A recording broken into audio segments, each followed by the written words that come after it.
Hello and welcome to another video by Rick Miracle Me in my series Freemasonry and Satanism. And again I say, I've said it before, Lordy, Lordy, what a coincidence that I named it Freemasonry and Satanism, which I can clearly tie in with the Bible, Revelation 2.9 and 3.9. The synagogue of Satan. Go read Revelation 2.9, 3.9. And the Zionist Kabbalistic Jewish people, apparently in control of the banking system and causing quite a bit of problems all over the world for the past 2,000 years. And I guess I can't talk about these things because a recent video I made on Zionism by Theodore Herschel, the creator of Zionism a couple hundred years ago, they restricted that video. You have to acknowledge a warning before you watch it, and I don't believe they allow thumbs up or comments.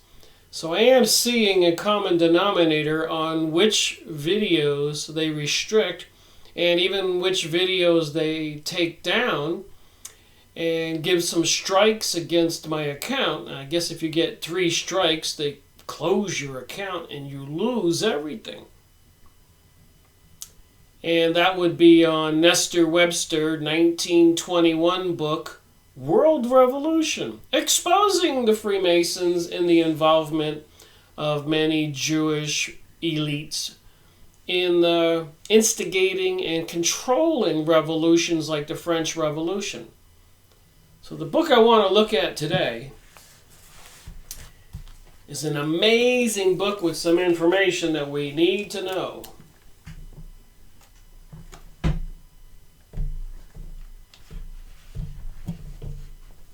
I can't see here. The Nameless War by Captain Ramsay. This is 1952. I found it on archive.org. So I continued to do my research to find more books with the information. And archive.org has proved to be a tremendous resource.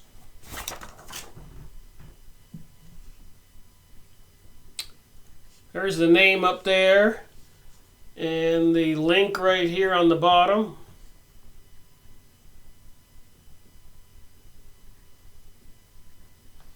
And you can see the book, The Nameless War. A couple places, the results. So you just go to archive.org, search for The Nameless War, and then you click one of these icons, and then you can download the PDF. And apparently, you find other books that you wouldn't think are out there, but if you pay attention and look at these websites,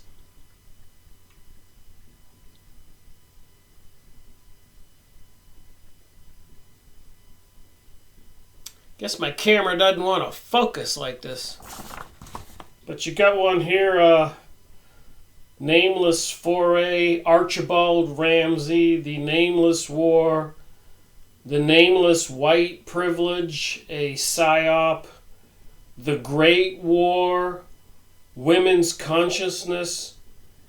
So there's usually, if you look at this stuff, it's just usually a lot of very interesting other books and videos on these archive.org website results.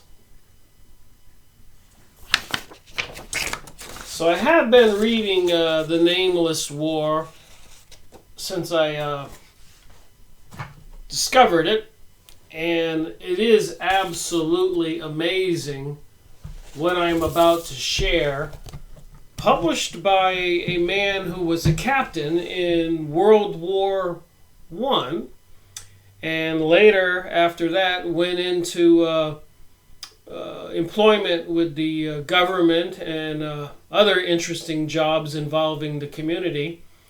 So he learned some inside things about World War I and other world revolutions.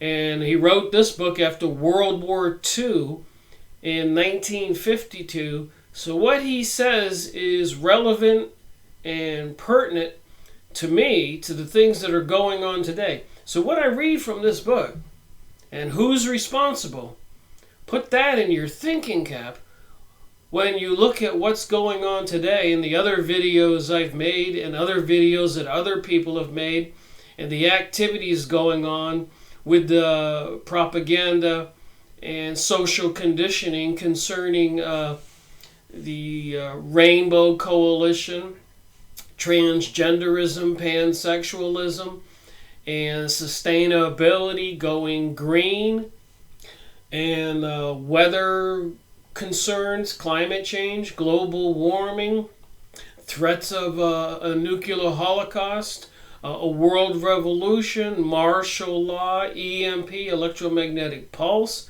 All this stuff is in the news. What are we to believe? Seriously. So anyways, I don't just look at these books and spend a few minutes. When I'm not reading the books or making videos, I'm watching other people's videos. I'm reading other things. I'm watching the news. I'm looking at pictures. I just go on and on and on and on. And I said to myself, well, these 3 particular videos that I've just been watching, people need to know about them and watch them in their entirety and put that information into context with the seemingly elite's pursuit of a global world order and the continued social conditioning and propaganda out there towards anti-Christianity. So they want this new world religion, this one world currency, a cashless society, microchipping we the people, computer systems, facial recognition, monitoring everything we do, everywhere we go, who we talk to, books we buy, things we buy, people we know. Everybody's going to be tagged with that metadata. Is it concerning? So anyways, I was watching 3 videos that are new releases, one by David Icke, the other one by Dane Wigington, and the other one by Deborah Traveris. And so I came up with the idea of making a little video clip. So this is my opening here. Watch the clip, about 20 minutes, and then I will read from this book. And if you put everything into context, you might be as alarmed as I am.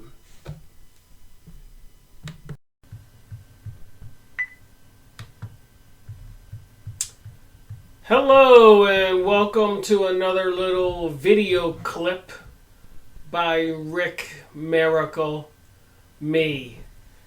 I've been watching some videos the past couple days while I'm reading my books and paying attention to the news and current events. And it's January 4th, Friday, 2019. So I have a book review. But before I read from the book, I want to take a look at a couple videos, and I believe they're all absolutely connected. David Icke. I've been a big fan of his since I started my investigation in 2005. I have many of his books. I've made a book review on his books or 2, and I will continue to do that. It's series number 20. In my series Freemasonry and Satanism book reviews. So let's listen to David Icke here, a brand new January 4th, 2019 video. And I highly suggest people go online and check these videos I'm going to show you right now. And watch them in their entirety.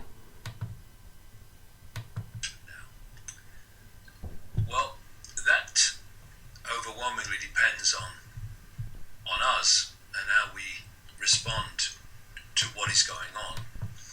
And during 2018, I was extremely encouraged by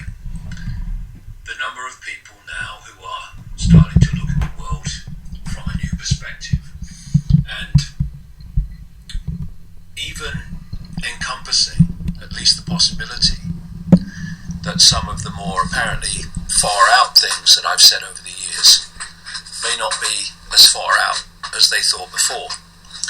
And over Christmas and the last few days, I've seen a number of stories that are bringing to the surface stuff that seemed incredible not so long ago. But of course, if you're going to actually introduce it, okay, you manipulate below the radar to the point where you can introduce what you want. But there does come a point when you have to introduce what you want, and at that point you can't hide it anymore. People can see it. And as this agenda for global human control goes on, so we're seeing more and more of it as it gets closer to its goal. So as you heard him say, there is a pursuit of a global world order.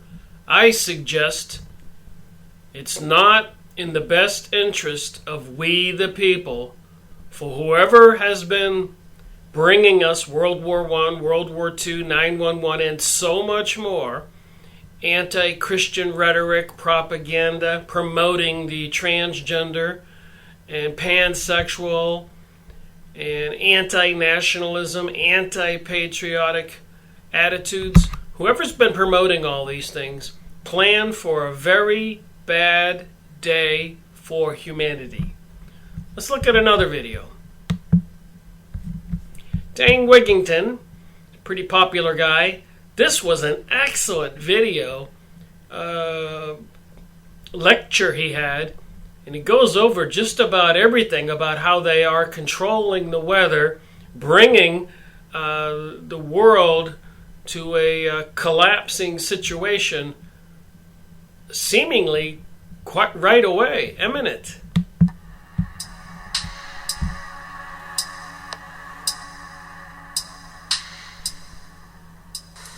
First, I want to say thank you for everyone. We have people in this room from as far away as Australia, about 10 western states, British Columbia.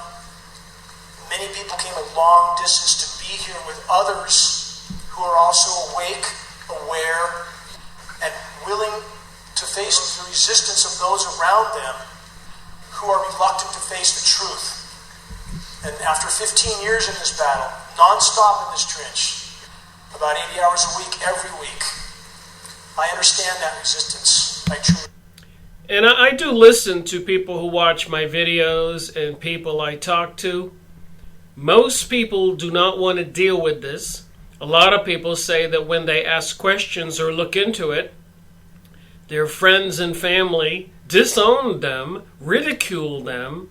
So it is a very difficult job to speak the truth. But in a time when there is a pursuit for a worldwide revolution, truth is dangerous. Truth is treason. But I can find solace nowhere else but to be fully engaged in this battle. And rest assured, those around you will be forced to wake soon. Before I start, just something to consider. That all of us have biases, preconceptions, programming, ideology in our societies. We know that. And that programming runs very deep. Thus we can have the kind of data that I'm going to cover in this presentation in a moment that people can't seem to see, recognize, or acknowledge, no matter how much proof they're given. But again, on this issue, unlike any other, this will be exposed. It cannot be hidden much longer. So from the resistance you feel around you from others, know that that denial won't hang on for long. For those in this audience that are new to this issue, I hope that you can look at this data and see that's all we're trying to do is present data and let you make up your own mind. This was one of the most amazing videos I've seen Dane Wigington make of geoengineeringwatch.org. Got another one here that I recommend. Deborah Traveris. Oh my, is she telling all on a recent video? So this is soul catching. We could go there. But I think for those that are listening, I want to talk about things we can do. Yes, perfect. Because, you know, I'm here in the fire area. We suffered direct hits of multiple types of directed energy weapons here a year ago in Santa Rosa. And that night of October 8th, 2017, we had multiple fires in multiple counties, all at the same time. And the firefighters all were saying, many of them with tears in their eyes, they've never fought fires that were that hot, that were that fast, and burned 100 miles an hour, right? Well, you know, football fields per minutes and seconds, and not being able to stop it. In fact, the firefighting now has gotten to just only evacuation, not even the idea of saving property. But then we found out behind the lines of some of those that fought in those fires that they were told to stand down. Oh, jeez. Now, were they told to stand down because it was... So the people fighting the fires are told to stand down? Is there some kind of intentional attack on America, Canada, the world? Let's go back to David Icke again. And let me just randomly click somewhere in the further down this video.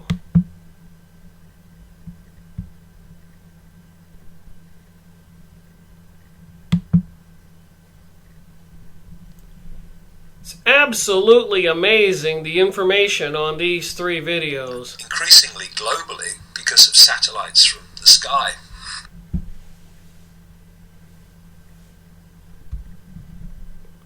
Well, pardon the interruption. You know how computers are.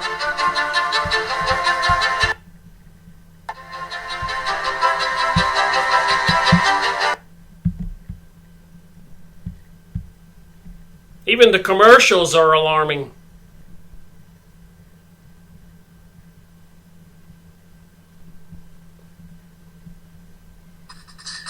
Pounding the world with Wi-Fi. It's very simple. The technology is very simple. The physics behind it is very simple. The human brain works on certain frequencies, and it processes information within those frequencies. It operates in that band of frequency. So if you can produce frequencies within this Wi-Fi cloud that operate within the same frequency band as human brain activity, you can intervene in the way the brain processes information. And the brain processing information is just another way of saying thinking and emotion, because that they are expressions of the brain body processing information. And if you've been watching my videos, I've been trying to warn people about the so-called 5G, 5 gigahertz microwave cell phone transmission systems that's going to connect everything to everything, including you and I. And apparently, according to David Icke here and other research, they can fly overhead with planes emitting microwave frequencies, certain ones, and actually drive people into a raging, vicious, mad state of mind. They have learned these technologies. So go watch this video. You won't believe what he says. Here's a little bit more of the second one. And I'll randomly jump anywhere here.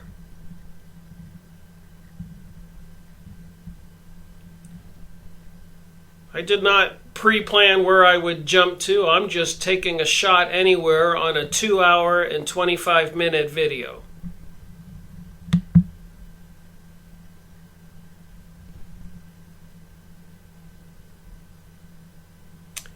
If it'll get me there.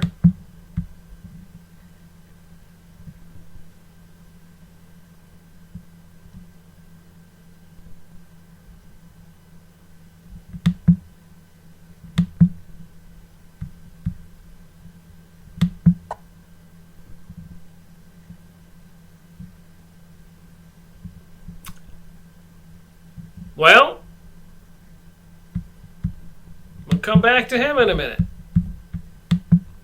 More of Deborah Traveris, somewhere here in the middle.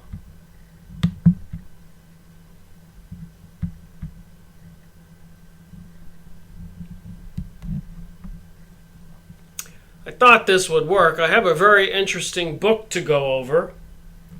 A book called The Nameless War.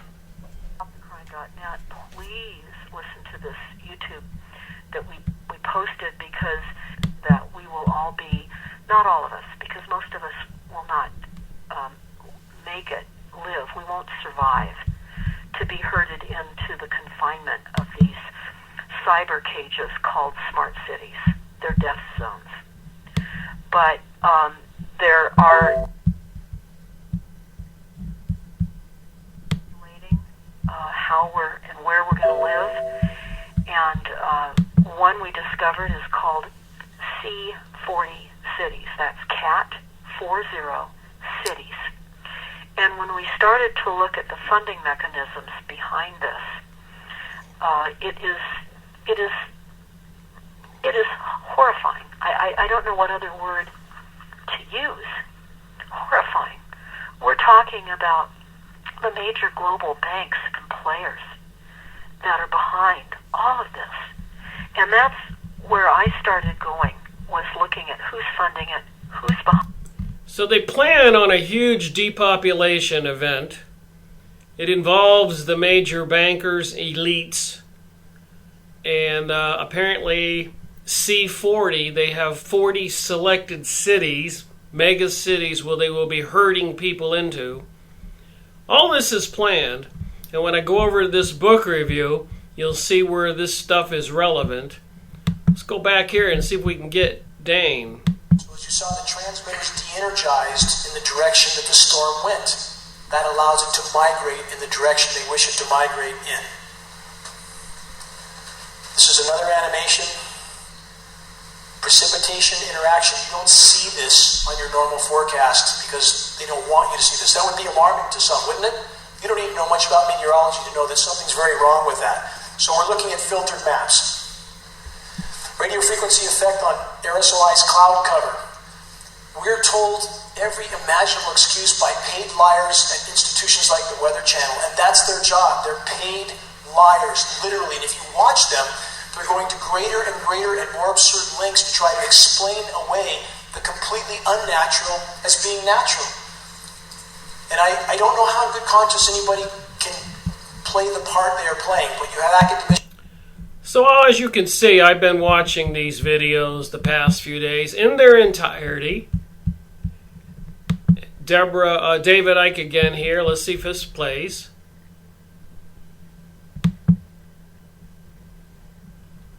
Just moving ahead, giving you a snapshot. Just come across. Oh, there goes a commercial. That's another thing that's interesting. They don't allow commercials on my videos, but he's telling all, and he gets the commercials. Why is that?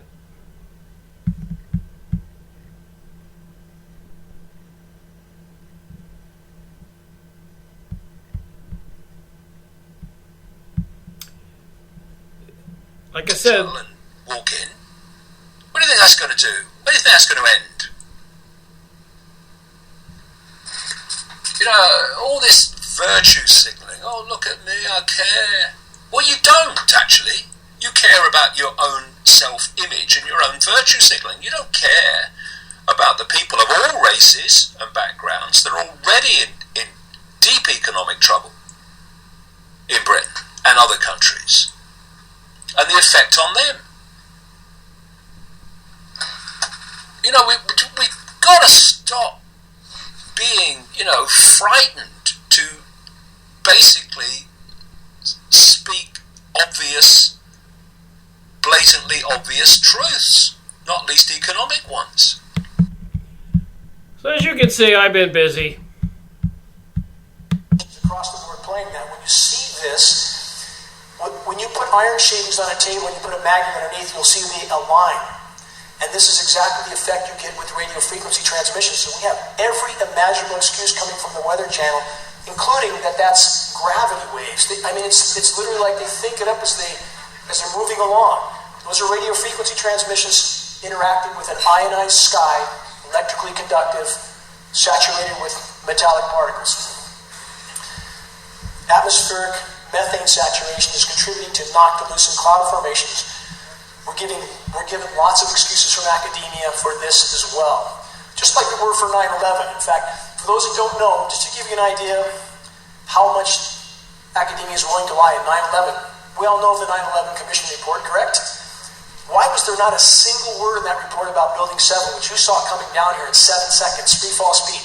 Not a single word from the largest U.S. government science institution of all, NIST. Not a word. Because there was no explanation other than controlled demolitions.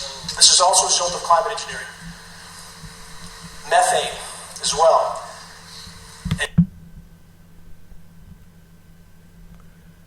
I'm sure everybody has seen Building 7 in 911. If you haven't, just search it on the YouTube videos. But how could a 42-story building absolutely impossible. Demolitions were found in the free fall like that with no serious fires? Testing from the wreckage, 9/11 was in fact the new Pearl Harbor. Weather Look at warfare, i.e. geoengineering. And apparently a demolition expert from Holland, I believe, watched that video of that building free-falling, and shortly afterwards he was, I believe, assassinated. His vehicle smashed into a huge tree, and his car looked like an accordion. And he publicly went on video and said that is demolition. So if they're intentionally doing things like that, which some of that agenda was carried out after 9/11. Iranian general, Israel stealing clouds. So you got an Iranian general accusing Israel of stealing clouds, rain, and snow. And I learned something else watching this video. Apparently, after 9/11 in the invasion in the Middle East, those countries suffered more droughts, almost increasing droughts after that had never been seen before in their history. They were attacked with weather. Watch this video.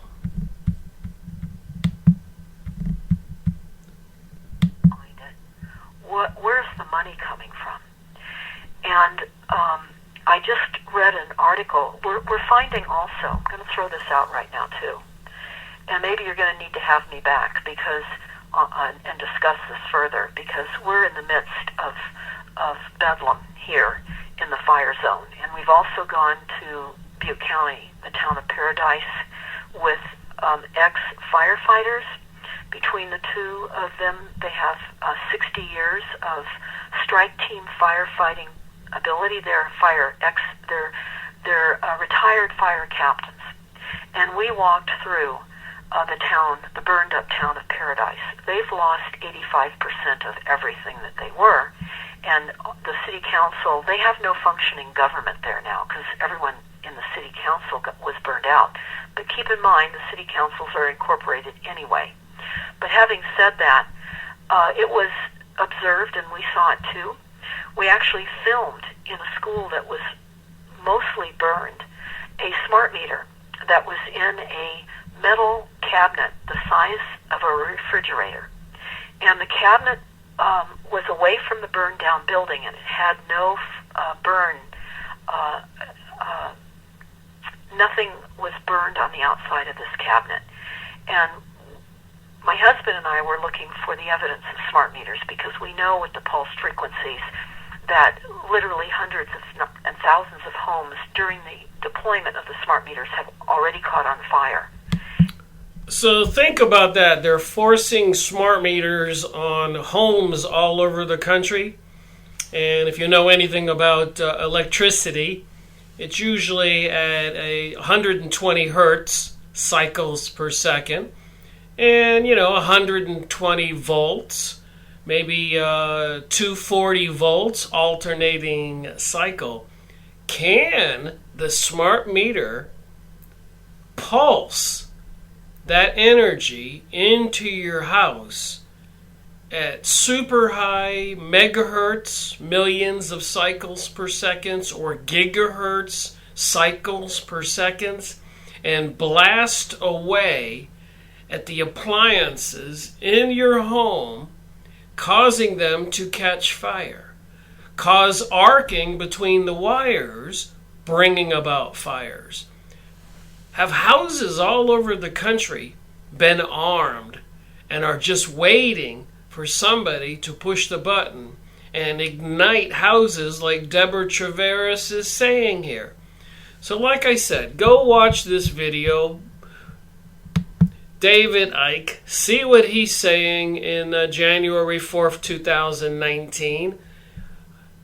It coincides with Dane Wigington in his current lecture, which is amazing, 2 hours and 25 minutes.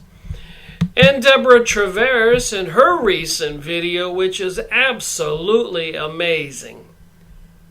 Please go watch these three, and when I do the book review, listen to what the book review from a 1952 book, what the author says, and who is behind all of this, and their goal for planet Earth. What I'm about to read may be shocking, but when I consider, and I hope people watching my videos consider, that this is series 243. 243 authors that I've made book reviews on, and this will be 603 videos posted on YouTube.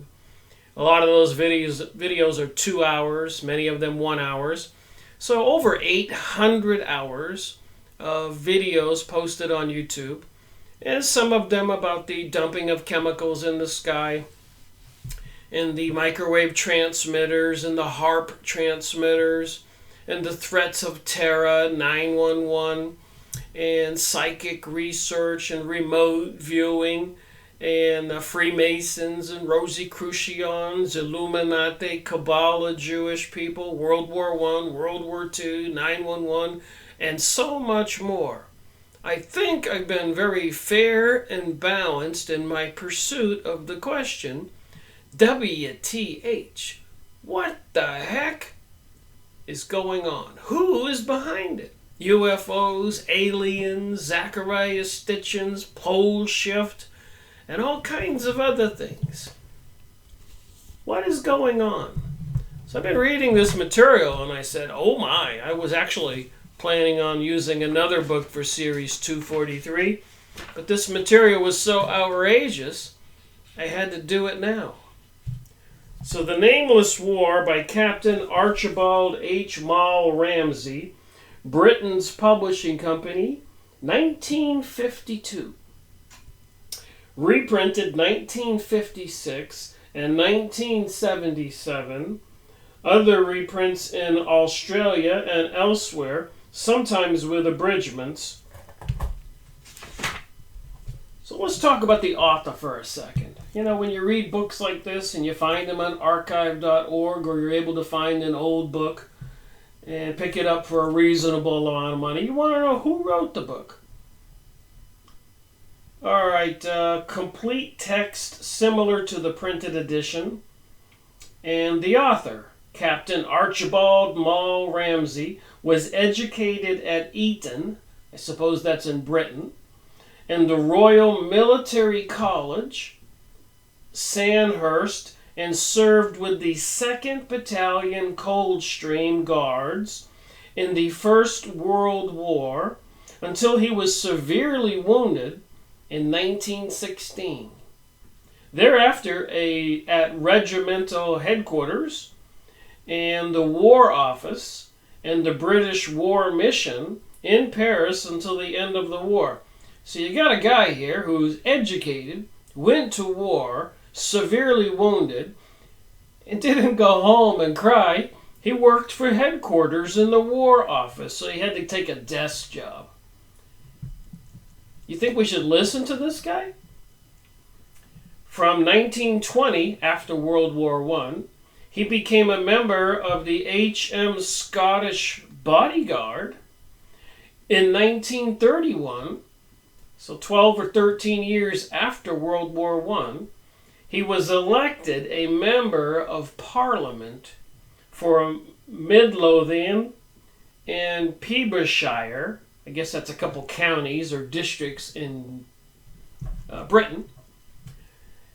And get this, he was arrested on Regulation 18B on the 23rd of May, 1940.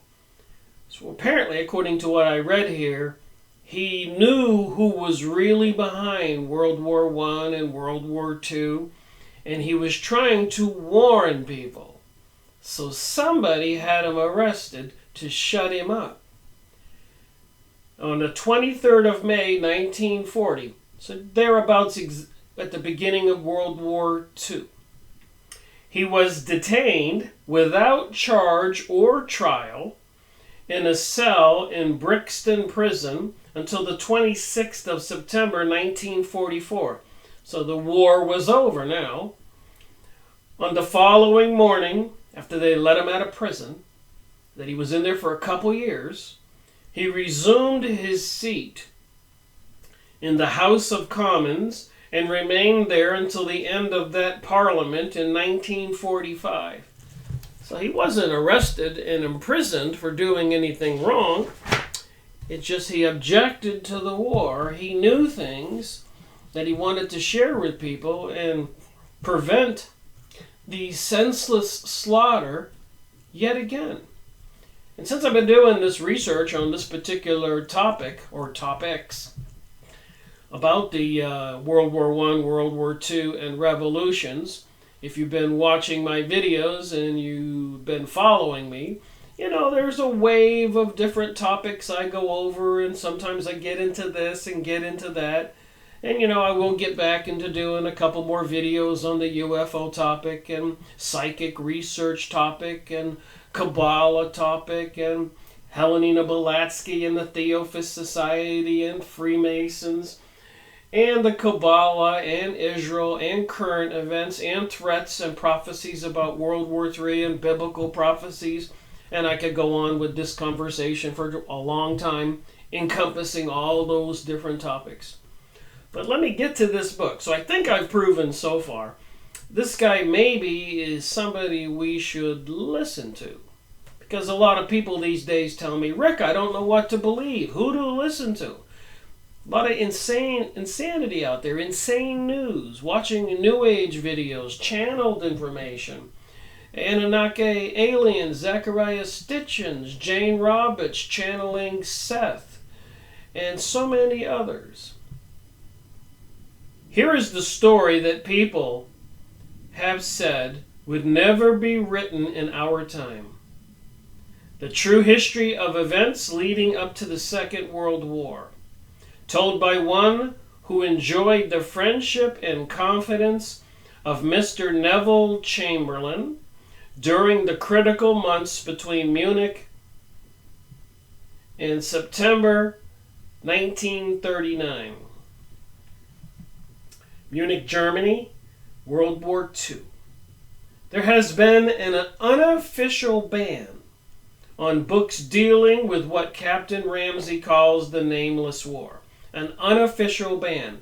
And only certain videos of mine are restricted or deleted. And I may lose my channel, and other people have lost their channels, apparently in the time of this pursuit of a worldwide revolution. The revolutionaries who are bringing it about, globalism, don't want the truth out there. So anybody who's a truth speaker, truth teller, truth seeker, can be in prison, assassinated, discredited, ruined, will be attacked, likely, at some point. And apparently with all the installations of the advanced technical microwave transmitters and computer beast systems monitoring us, facial recognition, and so much more, microchipping the children.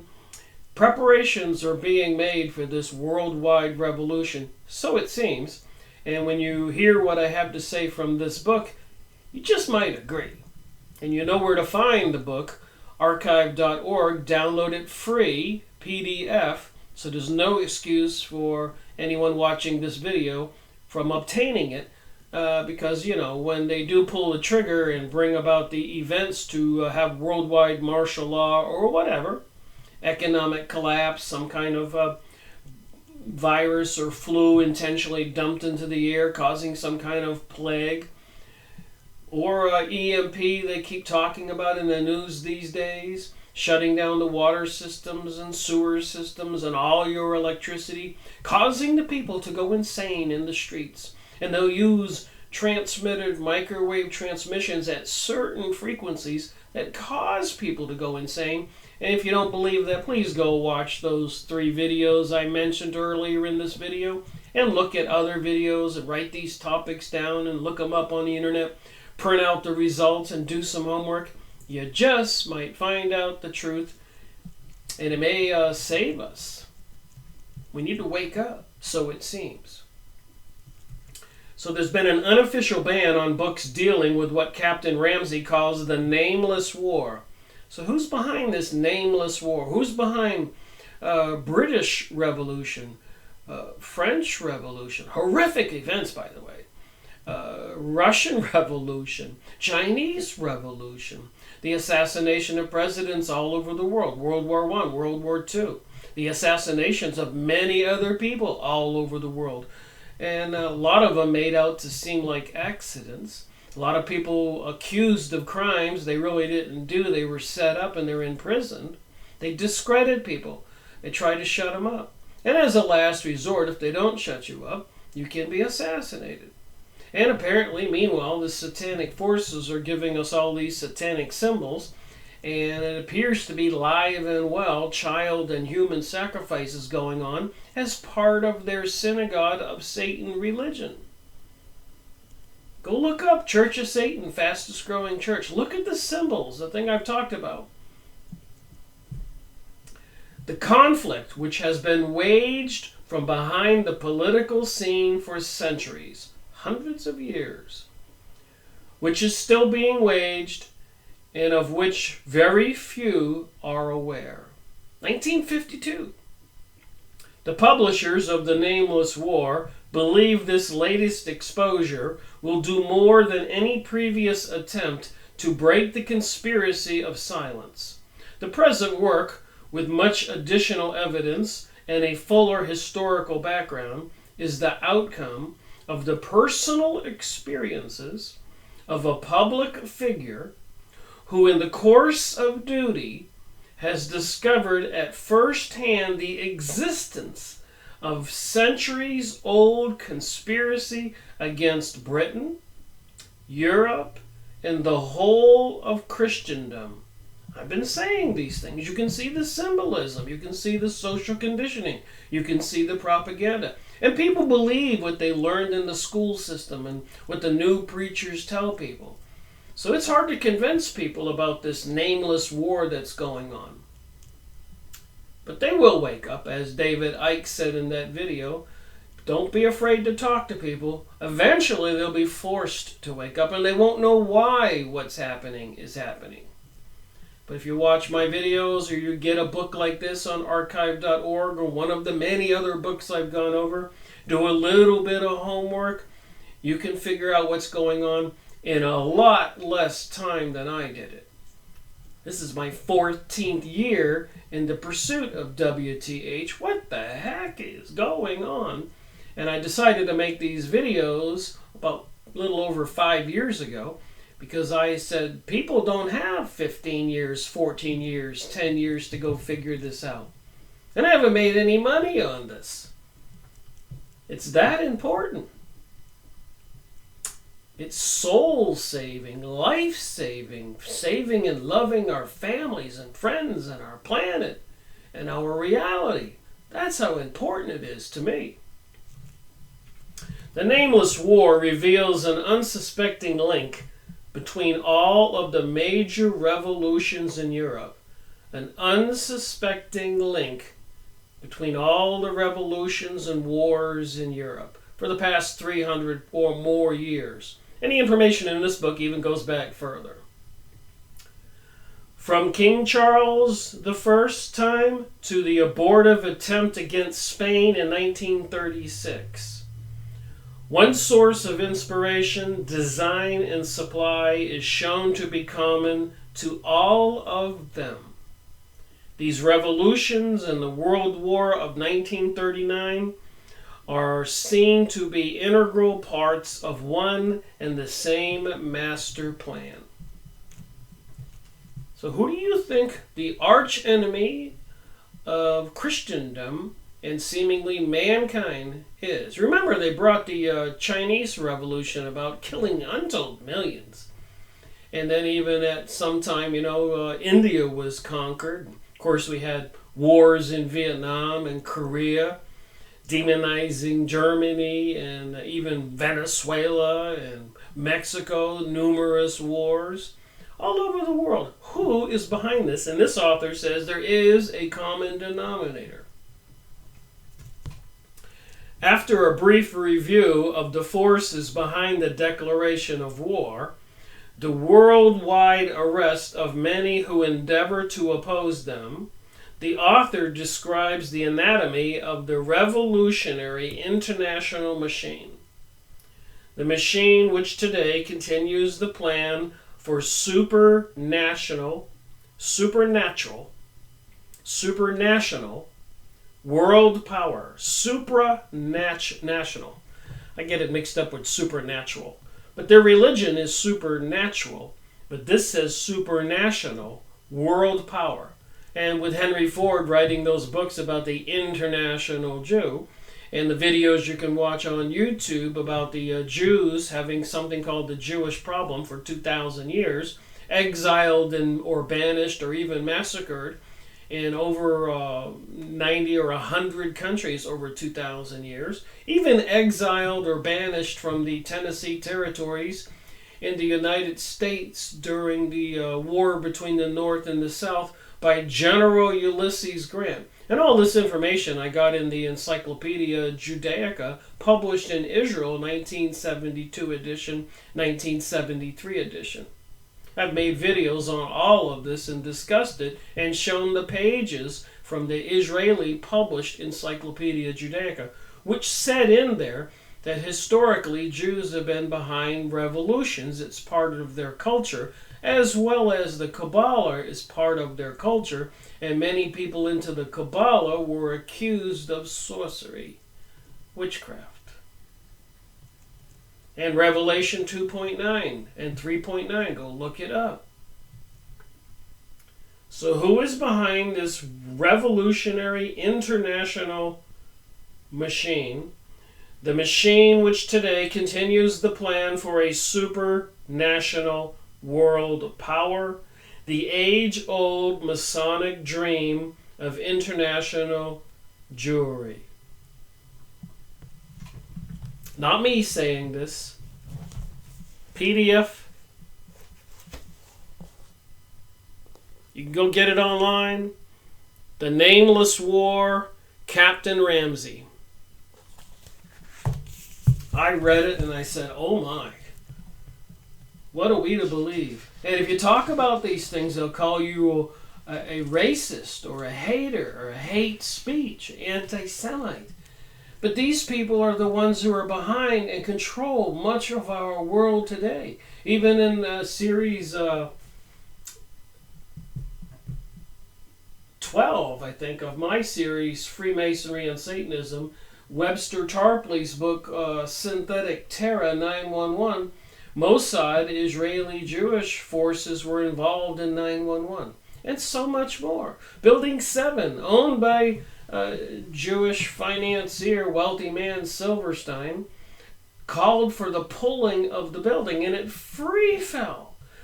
So it was installed with demolition devices, apparently. And the one demolition expert who exposed that on video shortly died after that, making that video. Alright, it is the author's belief that the machine would break down without the support of its unwilling Jews and unsuspecting Gentiles, and he puts forward suggestions for detaching these elements.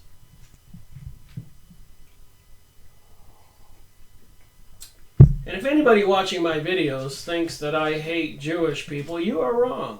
There are a lot of Jewish people all over the world who do not know about this, nor would they support this. And if you go on Yahoo image site and look up Zionism, you'll see different factions of the Jewish people with long posters protesting these things that says Zionism is not Judaism.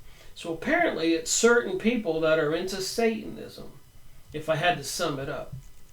And they've been around a long time, there's no doubt. And they do seek power and control over people.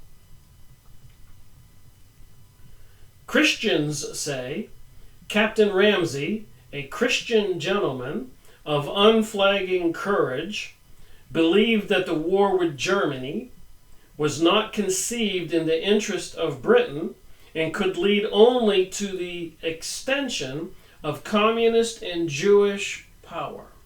A lot of things I've been talking about here.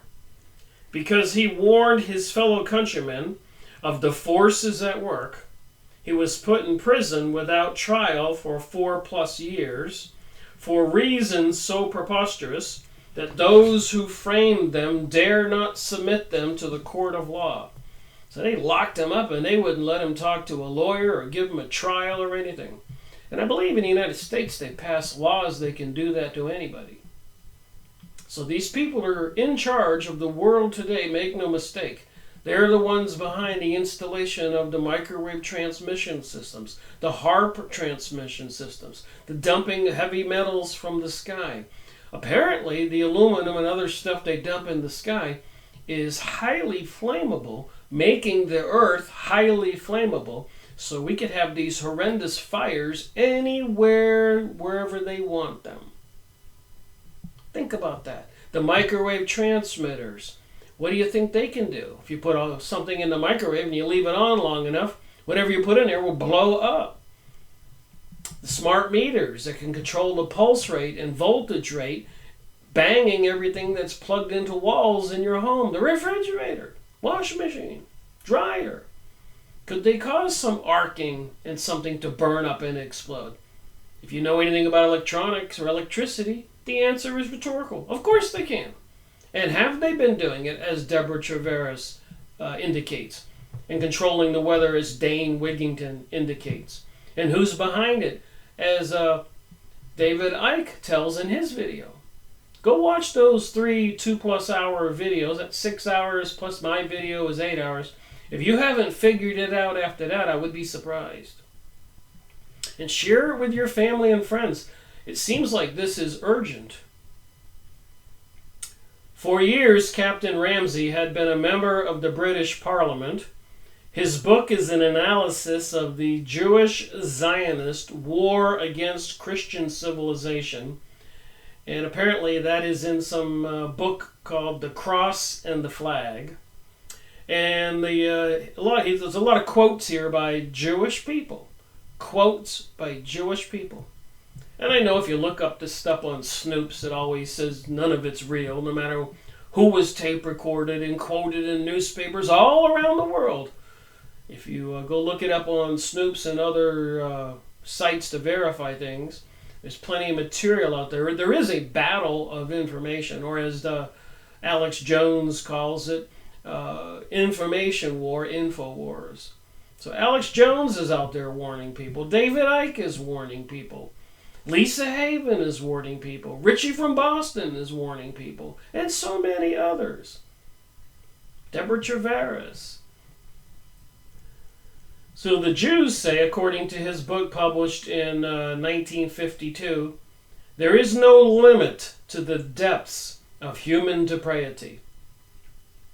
Captain Ramsay, seems to have made a very determined attempt to plumb these depths. So they're saying that this book, The Nameless War, is a no limits to the depths of human depravity. And that's in the Jewish Chronicle, according to this book. Another one, the publication of such a book at this time underlies the urgent need for the law to be reformed so as to make it a crime to punish racial hatred or publish libels on groups in the community. So the satanic forces want to make it illegal to talk about their satanic goals and aims and activities. Imagine that. And that's in the Daily Worker, a communist organization. So it's got a list of the contents here. The British Revolution, the French Revolution, the Russian Revolution, development of the revolutionary technique. Germany bells the cat. Jewry declares war. Phony war ended by civilian bombing. Those 2 cities they nuked in Japan, civilians. Imagine that. These people controlled our military and our presidents, and they're nuking whole cities of civilians. How do you feel about that, honestly? Isn't it terrible we even have to have these conversations and we have to have these concerns and all those warning videos on YouTube? You know, when will the forces, the evil forces, knee-jerk react and pull the trigger and do an EMP and shut everything down? Think about that with the smart meters zapping our houses, all the electrical wires. They can burn everything up and blame it on an EMP. People won't know what and why. Will they go crazy? Will they be sprayed with electromagnetic frequencies that will drive them berserk? Is that the plan? Apparently they did that in Africa. They tested it on a couple tribes that were fighting each other. They flew planes overhead and microwaved them with certain frequencies that drove them insane. Watch that David Icke video. Dan Kirk and After, The Shape of Things to Come, President Roosevelt's Role, Regulation 18B, Who Dares, and you got the appendix. And this book is dedicated to the memory of those patriots who in 1215 at Runnymede signed Magna Carta, and those who in 1320 at Arbroath signed the Declaration of Independence. This book is dedicated 27 July 1952. Wow. So what do you think about what I've said so far?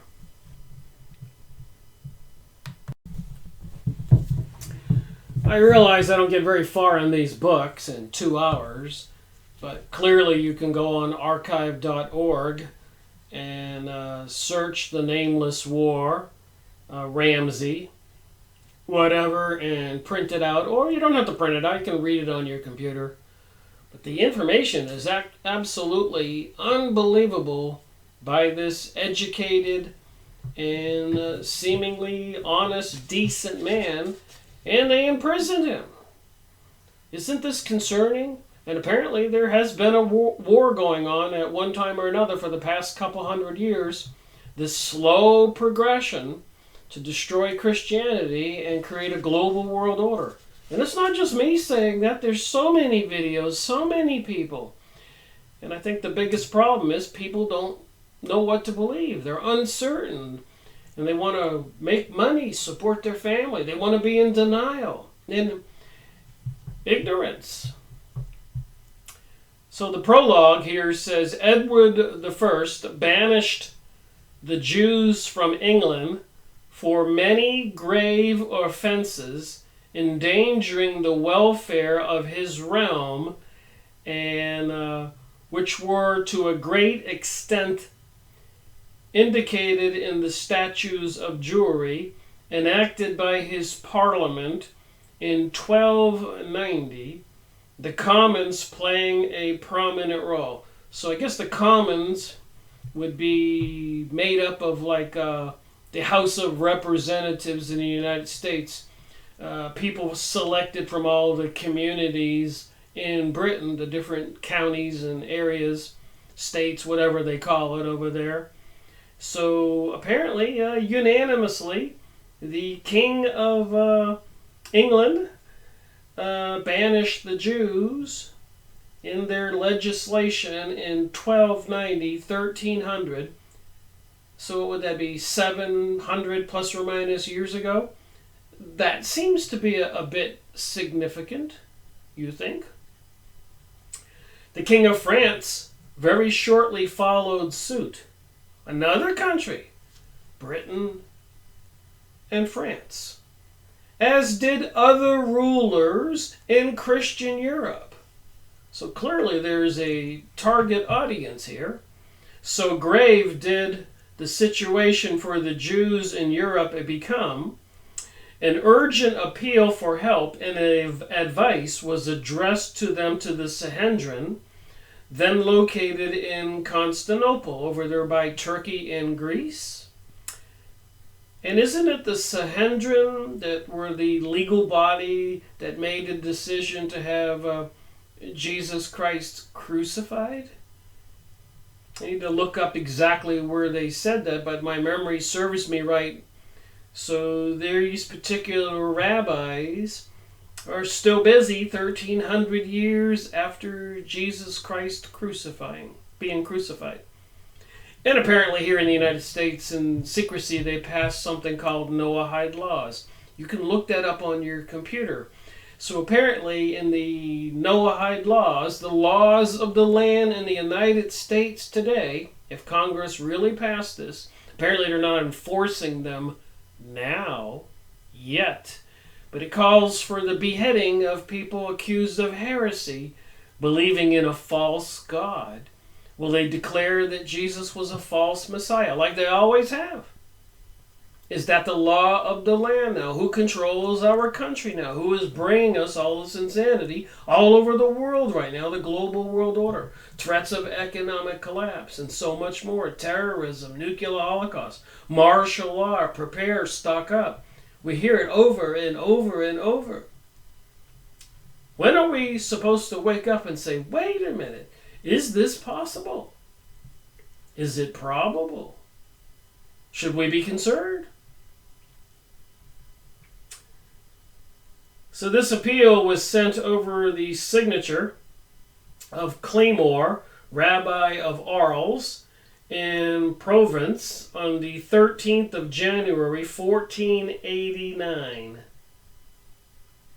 The reply came in November 1489. So it was so terrible all over Europe for the Jewish people.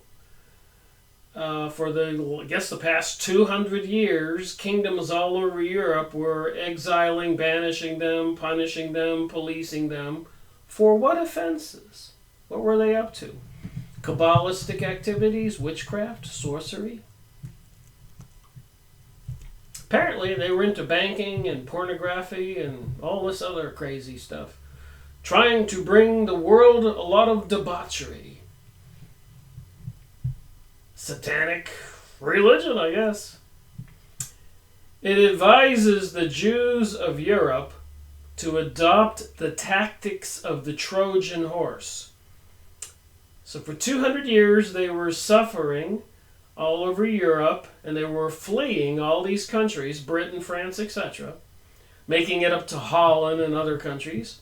And the leaders of the church, or the Jewish people's religion, said that they need to follow the tactics of a Trojan horse to make their sons Christian priests, lawyers, doctors, etc., to work and destroy the Christian structure from within. Don't want anybody to not believe me.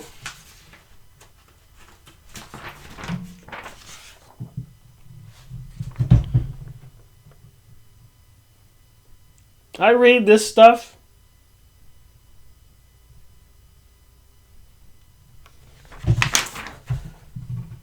Concerning? You think? The first notable repercussion to this advice occurred in Spain in the reign of Ferdinand and Isabella.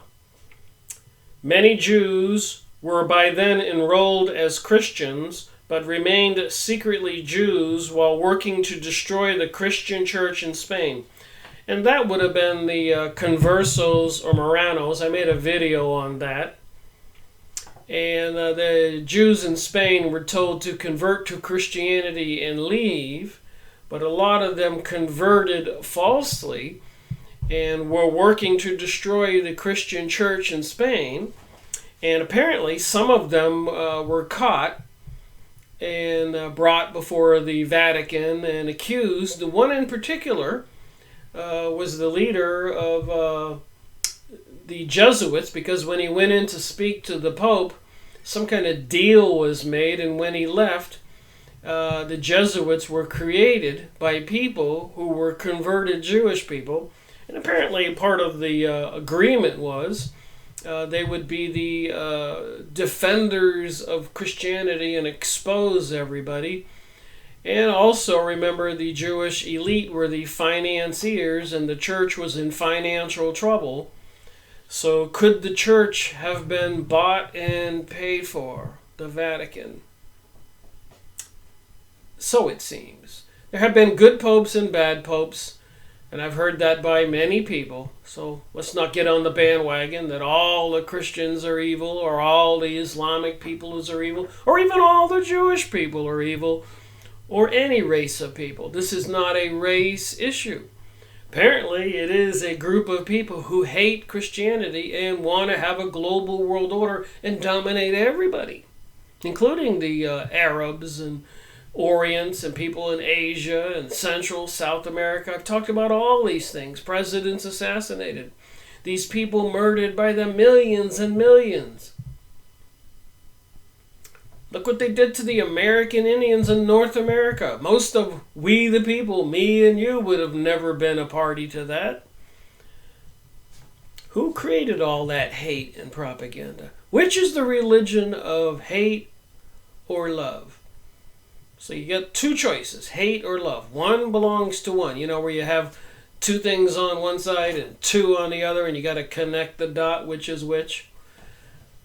Christianity, does that equal hate or love?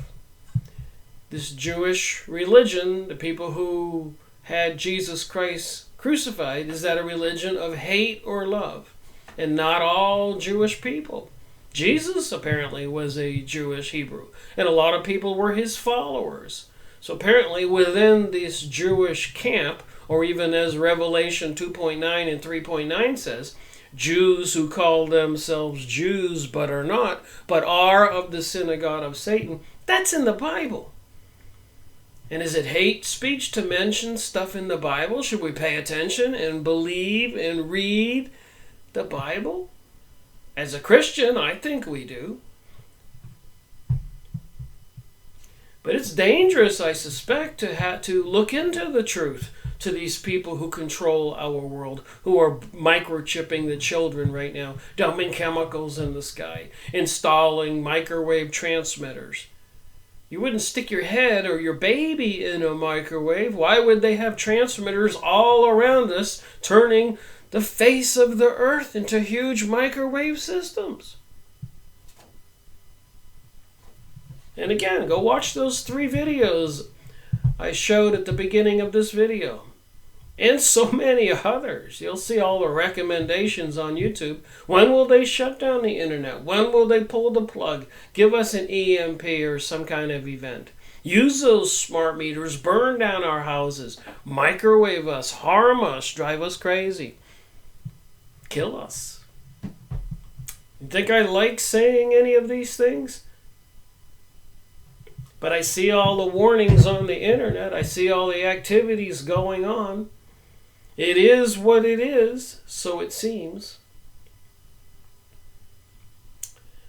This is a book written in 1952 by a captain and a person who served in the parliament and worked even in the headquarter offices after he was severely wounded.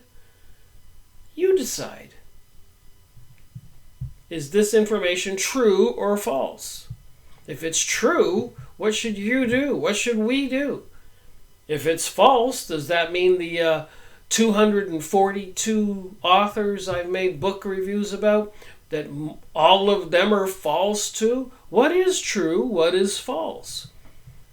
When do we start to believe and think like we're sane, instead of ignoring all the insanity we see? So grave became the menace finally that the Inquisition was instituted in an endeavor to cleanse the country from these conspirators.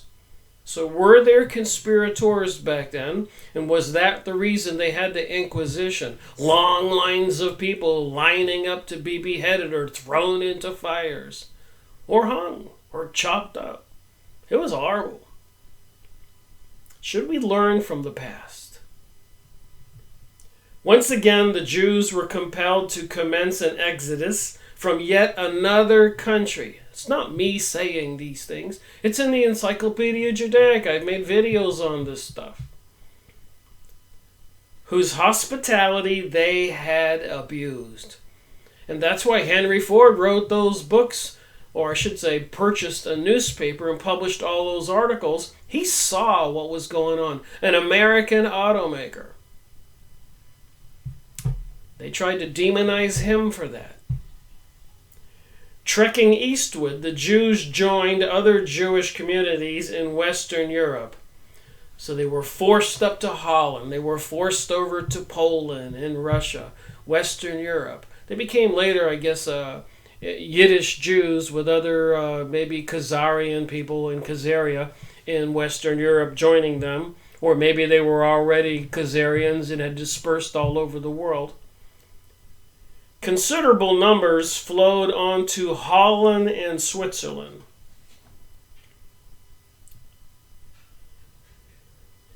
From now on, these two countries were to become active centers of Jewish intrigue. Jewry, however, has always needed a powerful seafaring nation to which to attach itself. Great Britain, newly reunited under James I, was a rising naval power, which was already beginning to sway the four corners of the discovered world.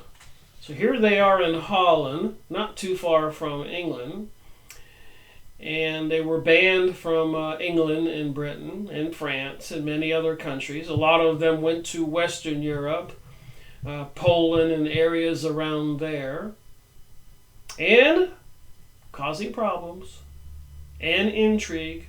We'll see about that in the next book I look at. Oh my, unbelievable information. Here also there existed a wonderful field of disruptive criticism. For although it was a Christian kingdom, yet it was one of the most divided, as between the Protestant and the Catholic. So I made a note here, divided we fall. And of course in the United States now, you have, I don't know if it's 50-50 or what the percentage is, but you have the New Agers even exclaiming Christianity as a hateful religion, because the Christians don't want to go around with transgenderism, pansexualism, sex with anything. And of course, during 9/11, which was an inside job, obviously, plenty of books on that. You can watch Building 7 Free Fall, and you can check into those videos on YouTube and make up your own mind. A campaign for exploiting this division and fanning hatreds between the Christian communities was soon in progress of organization. So they made a premeditated decision to instigate more conflict between the Protestants and the Catholics in England. How well the Jews succeeded in this campaign in Britain may be judged from the fact that one of their earliest acts of their creature and hireling, Oliver Cromwell, after executing the king, according to plan, was to allow the Jews free access to England once more. So on the next page here, actually page 1, it was fated that England should be the first of a series of revolutions which is yet not finished by this Captain Ramsay in 1952. Served in World War I and was working, I guess, for the government in World War II. Most of it he spent in prison because he was aware of who was behind it, naming this book The Nameless War. There's a war going on and nobody knows it's going on, and it's a battle to destroy Christianity and the other religions all over the world by some people apparently into some pagan, demonic religion. Even in our city squares, everybody knows we have these obelisks, the big pointy thing downtown, that represents Osiris, the god of the underworld. And he married his sister Isis. They had a son Horus, represented as an all-seeing eye on the back of the dollar bill. Would be the son of the god of the underworld in our city squares and our federal buildings, the all-seeing eye in the pyramid. If that doesn't give you goosebumps, I don't know what will. Have we been so desensitized that even the truth thrown in our faces and the cell phone tower, micro towers installed everywhere, even in church steeples and fake-looking trees, chimney stacks, they're getting ready, they're microwaving children. You don't have to look very hard to verify all of this information. With these cryptic words is Isaac Disraeli, father of Benjamin Earl of Beaconsfield, commenced his 2-volume Life of Charles I, published in 1851, a work of astonishing detail and insight, much information for which he states was obtained from the records of one Melchior de Salom, French envoy in England during this period. So apparently Isaac Disraeli was a well-known author, and apparently he got this information first hand from somebody who would know. The scene opens with distinct glimpses of the British kingdom based upon Christianity. So back then, 1851 and earlier, you had the British Empire based on Christianity. A lot of people don't know this stuff. And its own ancient traditions. So it was based on Christianity and some of its own ancient traditions, which is the way they do it all over the world. Even in Central South America or North America, they kind of mix their ancient spiritual beliefs with the Christian beliefs. So they have these different symbols and beliefs and variations. These sanctions binding monarchy, church and state and nobles and the people in one solemn bond on the one hand, and on the other hand, the ominous rumblings of Calvinism. Calvin, who came to Geneva from France, where his name was spelt Coon, possibly a French effort to spell cone. So apparently there was this competing religion coming into Britain at this time, England, called Calvinism, who came from a guy named Cone, which is obviously a Jewish name. Organized great numbers of revolutionary orators, so they were teaching these people to speak to the masses and even making pamphlets and everything else, trying to stir up the people against the king. And it was an anti-Christian group of people competing with the Christian country and religion. So this guy Cone was coming into Britain and teaching or instructing people to be revolutionary orators, not a few of whom were inflicted upon England and Scotland. So they were doing this in a lot of places. This was laid the groundwork for revolution under the cloak of religious fever. And of course, with the New Age now and the psychic information and the channeled information and all these so-called scientists and geniuses talking on YouTube, and they want to tell you, oh yeah, a portion of the timeline of history has been erased, 100 years there, 1,000 years here, and Jesus was created, the whole story, a myth story created in Italy. People are just spilling this stuff out there, and people are believing it.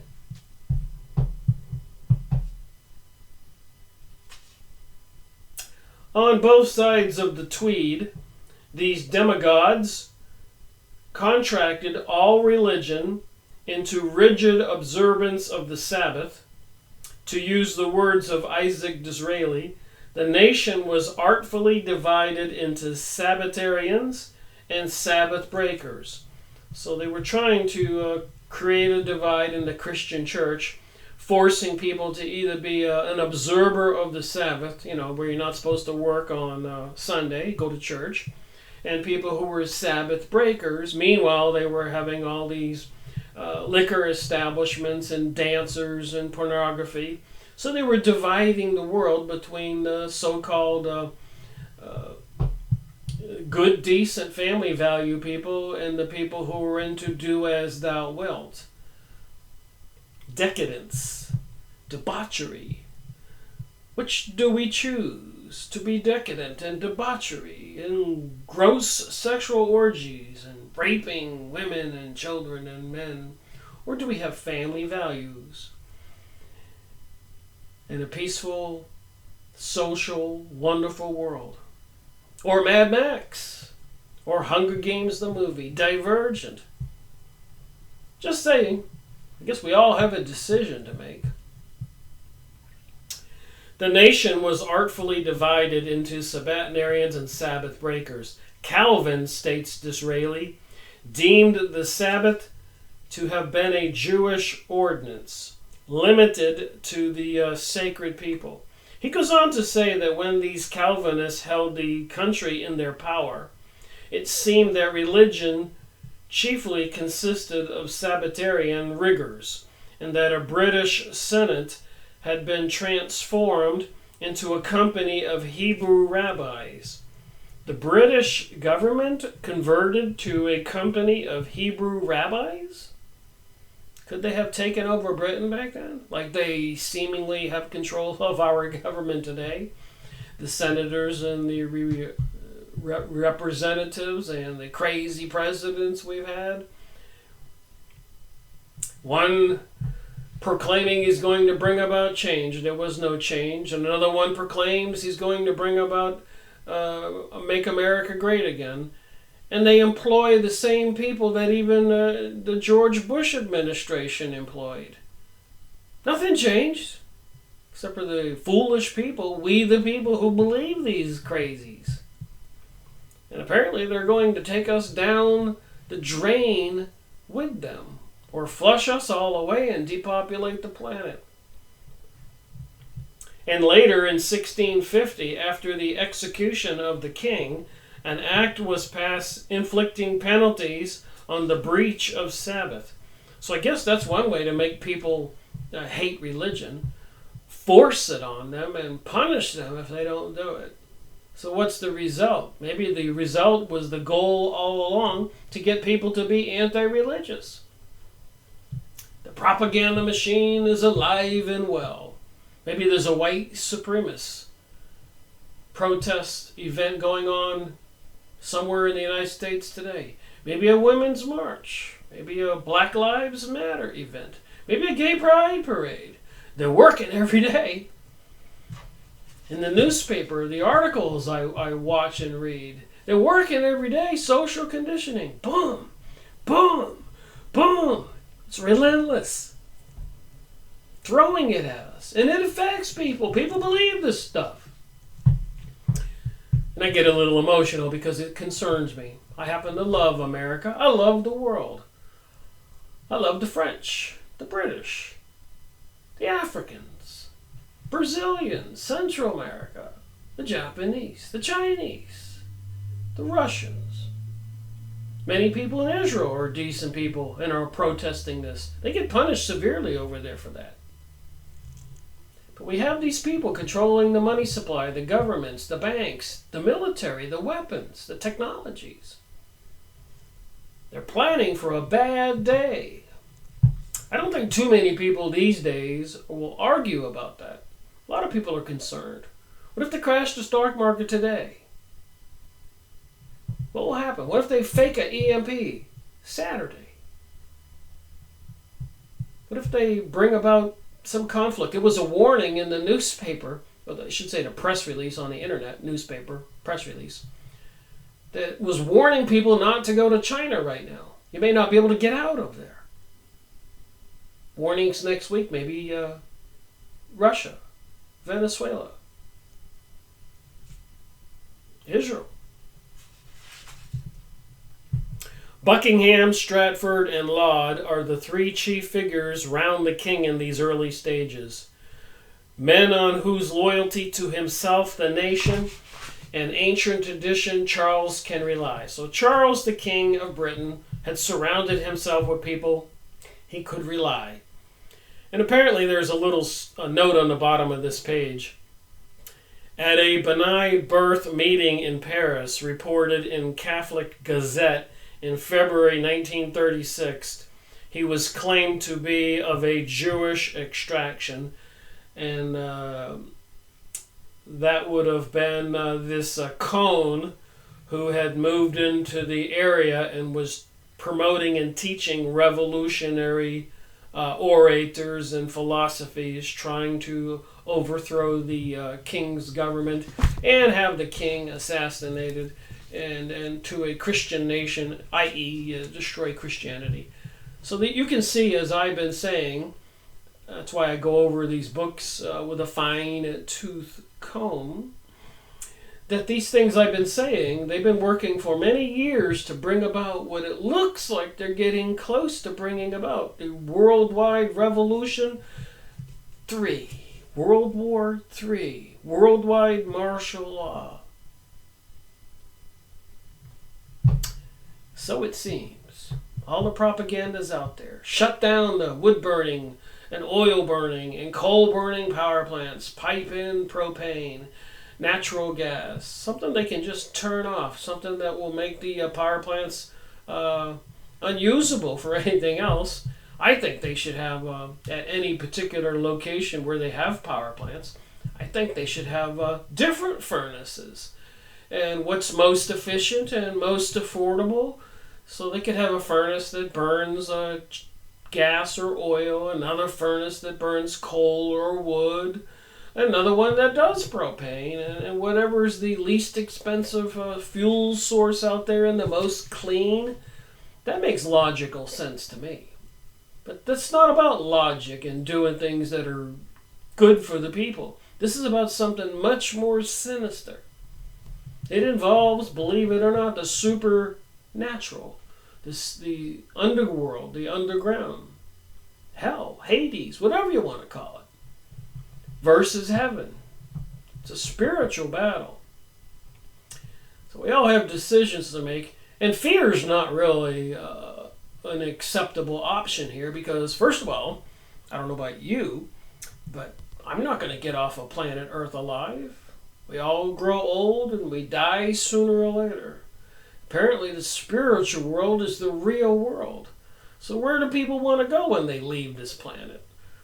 So when people make decisions to go get a demonic tattoo with a devil with horns or daggers or bleeding parts all over their body, they're choosing something that's quite evil. It's some kind of magic, occult thing that opens up portals and doorways into this evil realm. And of course, other people open up other kinds of portals and beliefs and open up other entities or spiritual influences from other realms. We all have a choice.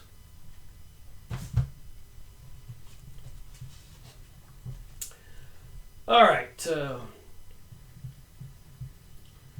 Buckingham, the trusted friend of King James I, and of those who had saved his life at the time of the Growy conspiracy, of ominous Kabbalistic associations.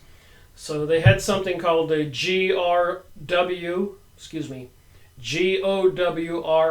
conspiracy, Growy.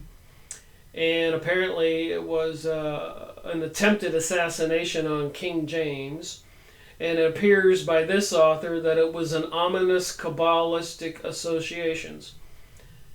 And of course, that would be like President John Kennedy being killed at a Masonic plaza, Delaney Plaza, directly connecting the Freemasons, Delaney Plaza, with the obelisk, the statue for the king of the underworld, Osiris, there. And, of course, the many Freemasons building models of King Solomon's temple. And apparently Freemasonry is an offshoot of the Kabbalistic Zionist Jewish religion. And not all Jews, the ones that are into the Torah or Old Testament, believe in God and the Ten Commandments, are even at battle with the ones who have turned away from God, the Reformed Jews, the Kabbalistic Jews, the Zohar Jews, the Satanic Church of Satan peoples, and all the people that they recruit, according to the protocols of Zion, which is mentioned in this material in this book.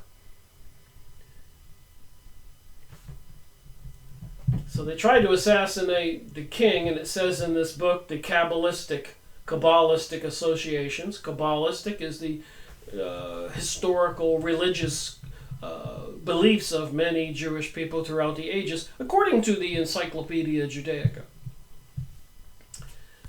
And I do know that if they start arresting people, accusing them of hate speech and stuff, there's probably very little you can do when they drag you before a judge and you try to point out the truth. The truth is not going to save us, because these people sitting on those thrones in the courtrooms are controlled by these people. Besides that, apparently we're in some kind of martial law situation today anyways, and if you see in the courtroom a flag with a gold fringe around it, gold lacing around the flag, that means martial law, maritime law.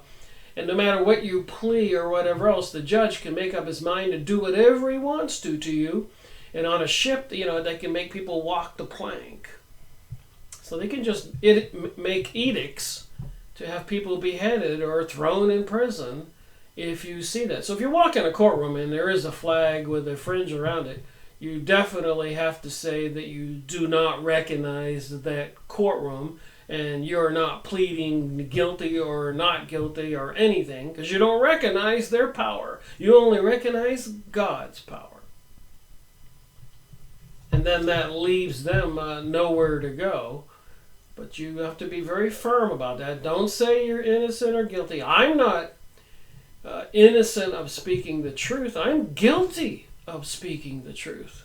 And in a time of revolution and conspiracies to overthrow Christianity, truth is treason. So if you're going to plead guilty to anything, plead guilty to the truth. And if they pass those Noahide laws, and they have said that Jesus was a false Messiah, and it's punishable by beheading if you commit a crime of heresy, this is serious business, in my opinion. Don't believe me? Go listen to David Icke or Dane Wigington or Deborah Travaris or Lisa Haven or Steve Quayle. I could go on for an hour here. There's plenty of material on YouTube. Well, obviously I'm not going to get too far in this book, but you can find it free on archive.org, The Nameless War. Download it to your computer. You might want to do it soon. So apparently Buckingham, the trusted friend of King James I, And of those who had saved his life at the time of the Growy conspiracy of ominous Kabbalistic associations, Buckingham was assassinated in the early years of King Charles's reign under mysterious circumstances. Well, that happens quite a bit. President John Kennedy, Martin Luther King, and newspaper reporters and lawyers for certain presidents and people like that. Whistleblowers, people who know too much, presidents of countries all over the world. You suppose there's this worldwide nameless war going on, as this author tells us there is? I believe there is. Stanford, who had been in his early days inclined to follow the opposite faction, later left them to become a staunch and devoted adherent of the king.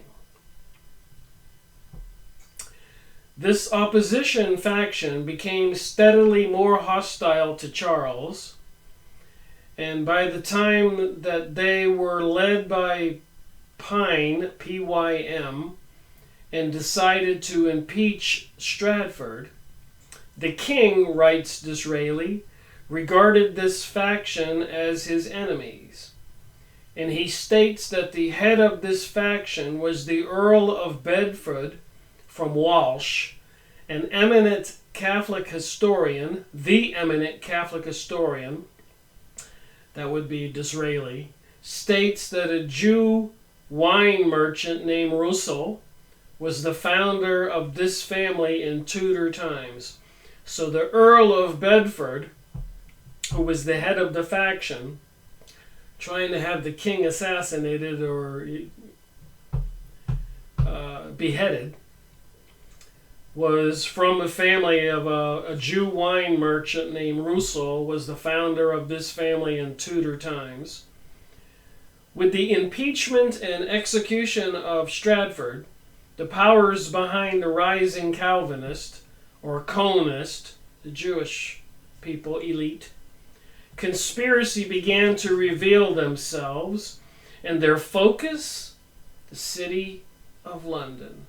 So we all know, if you've been doing any research, there is a portion of the city of London, the financial district, that appears to be a separate entity, country unto its own, connected with the Vatican land around the Pope's property, connected with the Washington, D.C. District of Columbia. And these three parcels of land, the financial district in London, Washington, D.C., and the Vatican, belong to something called some trilateral nation, some not part of Italy, not part of the United States, and not part of Britain or London. Things we don't know. I've gone over those documents. I'll have to get them out again and look at them more closely. I learn as I go.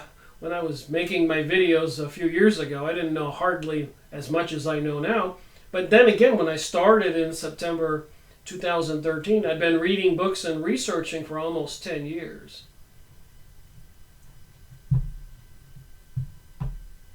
At this time, there suddenly began to appear from the city armed mobs of operatives.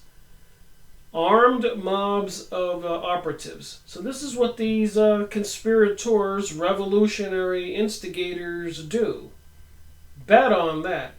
I think today we can call them people who are protesting out on the corners in our cities all across the nation. Organized people. Who do you think makes the phone call and gets all those people out there and pays for those expensive signs? You ever try to make a sign like some of those signs you see? Somebody forked over a lot of money, and it wasn't those citizens, those young kids or older people, or all those women.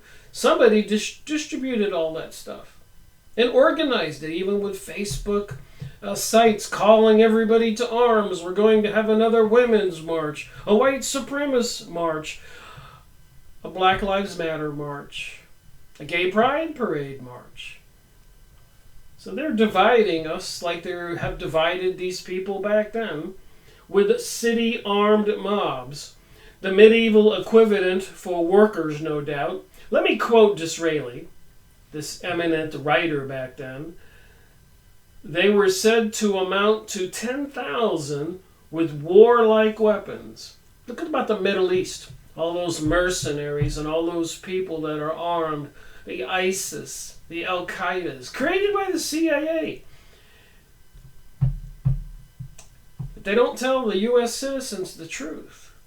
And you can look up maps for a greater Israel. And President Donald Trump announcing that the United States recognizes Jerusalem as the capital of Israel. The Freemasons and their models of King Solomon's temple. This is all some kind of satanic revolution. So it seems. And if you want to think and look at it clear-headedly, you'll see it. You'll ask yourself, why are they putting those microwave transmitters right in the middle of the residential neighborhoods and besides the city streets and the interstate streets and highways? Why are they dumping all those chemicals in the sky? Why do they create devices now that people can talk to? Siri, Echo, Google, and even your computer does this. And your TV, my computer, I just bought a new computer, hooked it up to my TV so I could watch videos a little clearer. And the computer wants to know if I hook up the microphone so it can talk to me. No kidding. An HP computer with an i3 computer chip. It's pretty fast, it works really good, but it wants me to hook up a microphone so it can talk to me and I can get stuff done. Lovely, you think? Not.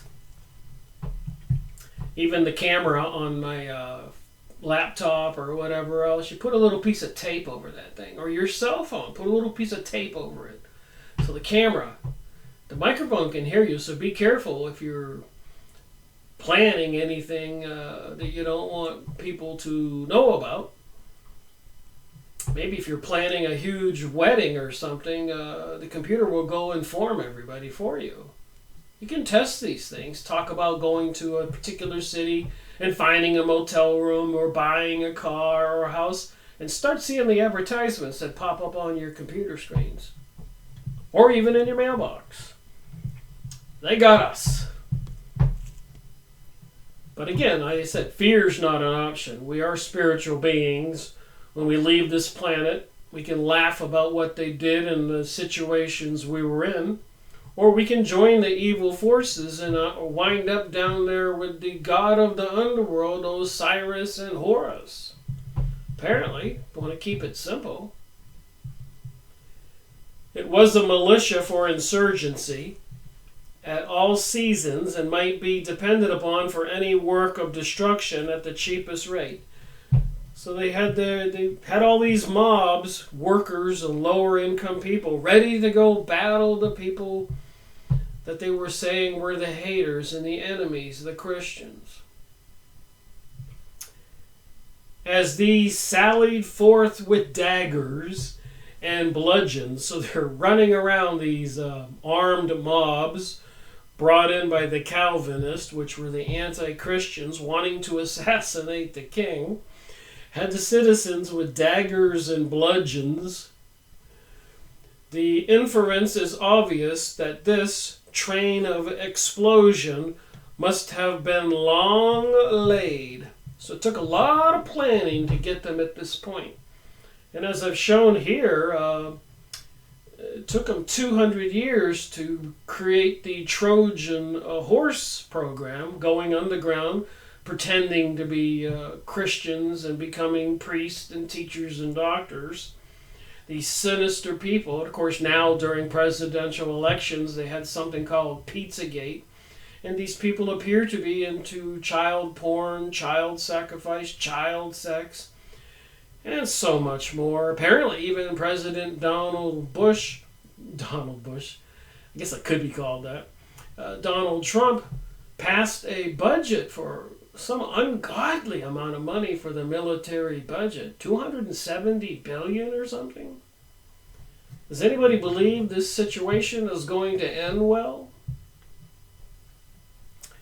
It must indeed, and we must recollect here, that at this time Strafford was still unexecuted, and the Civil War in the minds of none, but of those behind the scenes who evidently had long since resolved upon and planned it.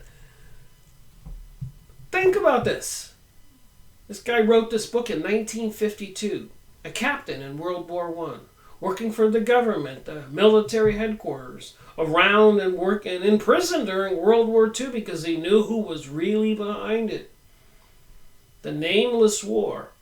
And it says here, it must indeed, and we must recollect here, that at this time Strafford was still unexecuted, and the Civil War in the minds of none. So the citizens at large were not aware of this pending Civil War.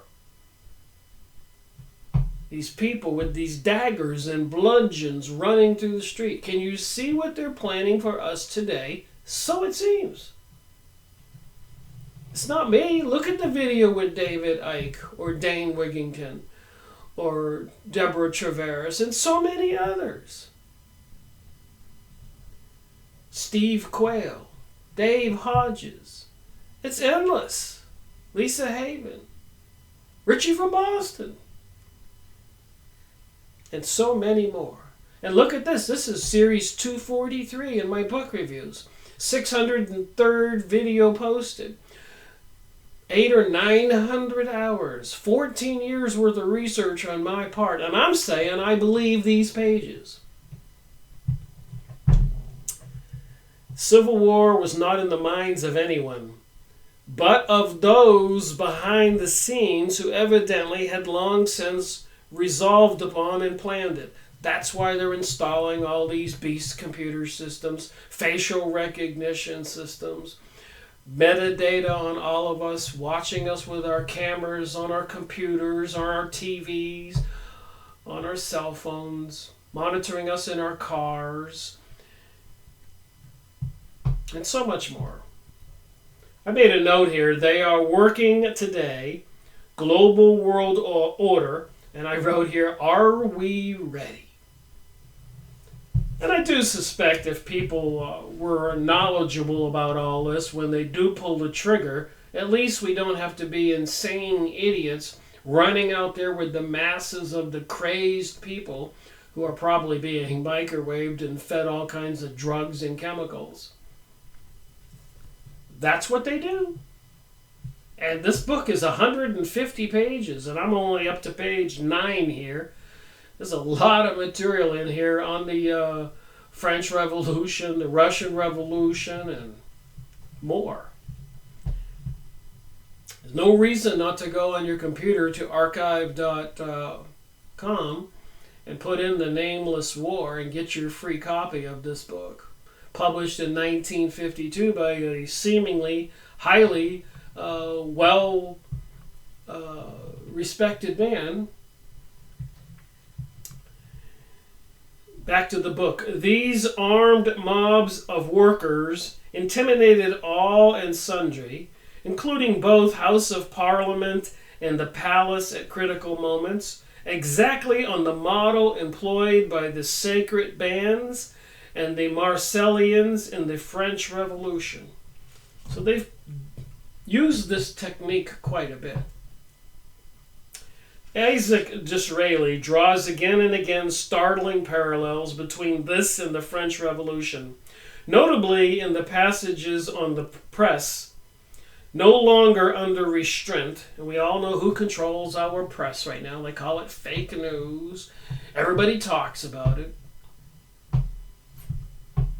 David Icke, Alex Jones. Who's not talking about it? Even the President Donald Trump says it's fake news and you can't trust the global, worldwide media organizations.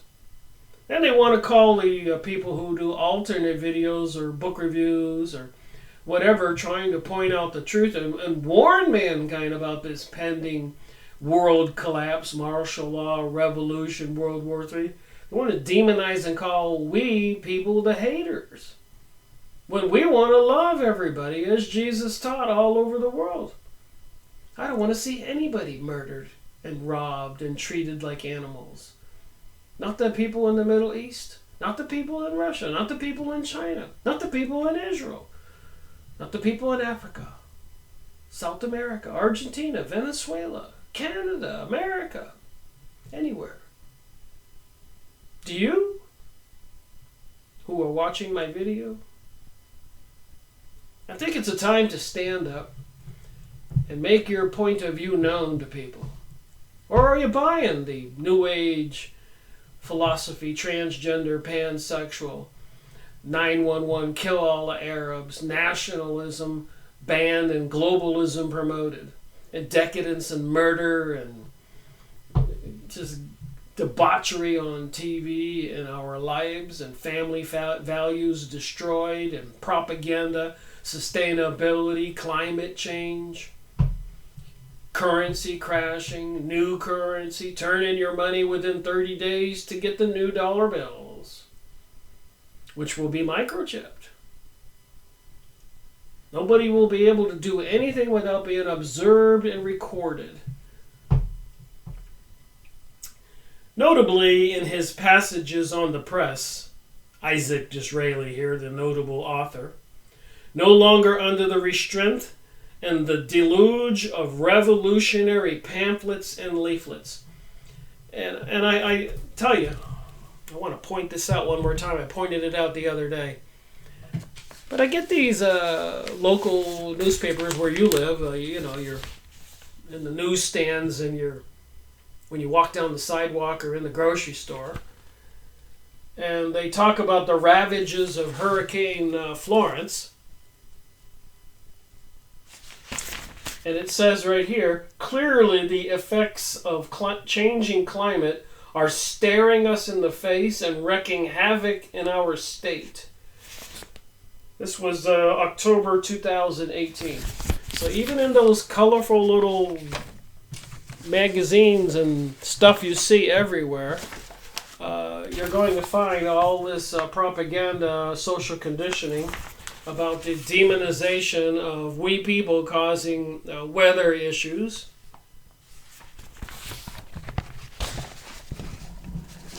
I think I can pretty much pick up any newspaper now and you'll see all these articles.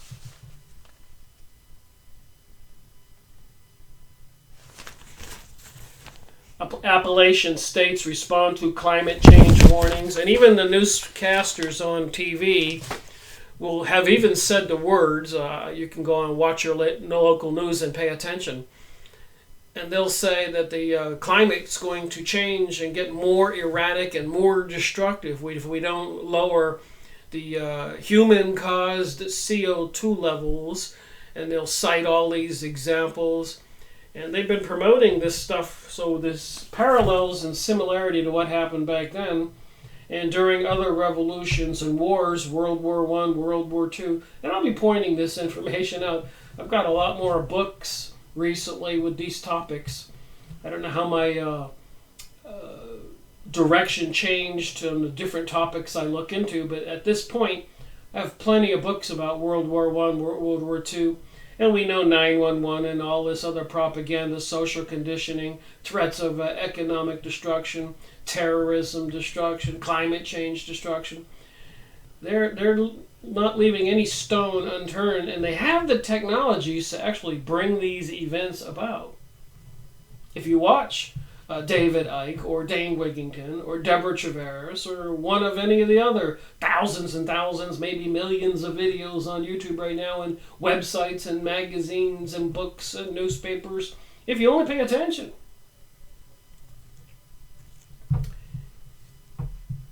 can make you a little concerned when you're speaking about these things if you believe it, and it seems pretty obvious to me that it's all true. So here's this author here talking about back then when they wanted to have the Britain, London, England revolution, and all the pamphlets and the getting the people in the streets with the daggers and the bludgeons. And we've seen the pictures if you've watched movies or looked at old books. the Inquisition and everything. This is all real enough. The assassinations and executions of many people, many presidents in all kinds of European countries. It's all real. World War I, World War II. It's hard for us to fathom it because we weren't there. But it was horrendous. Millions and millions of people died. Go look up on the internet. Syria. Bombed buildings. Please, just search Syria, bombed buildings. Unbelievable! They're destroying everything. Then look up on the internet Greater Israel and see the maps and all the explanations and how long it's been planned.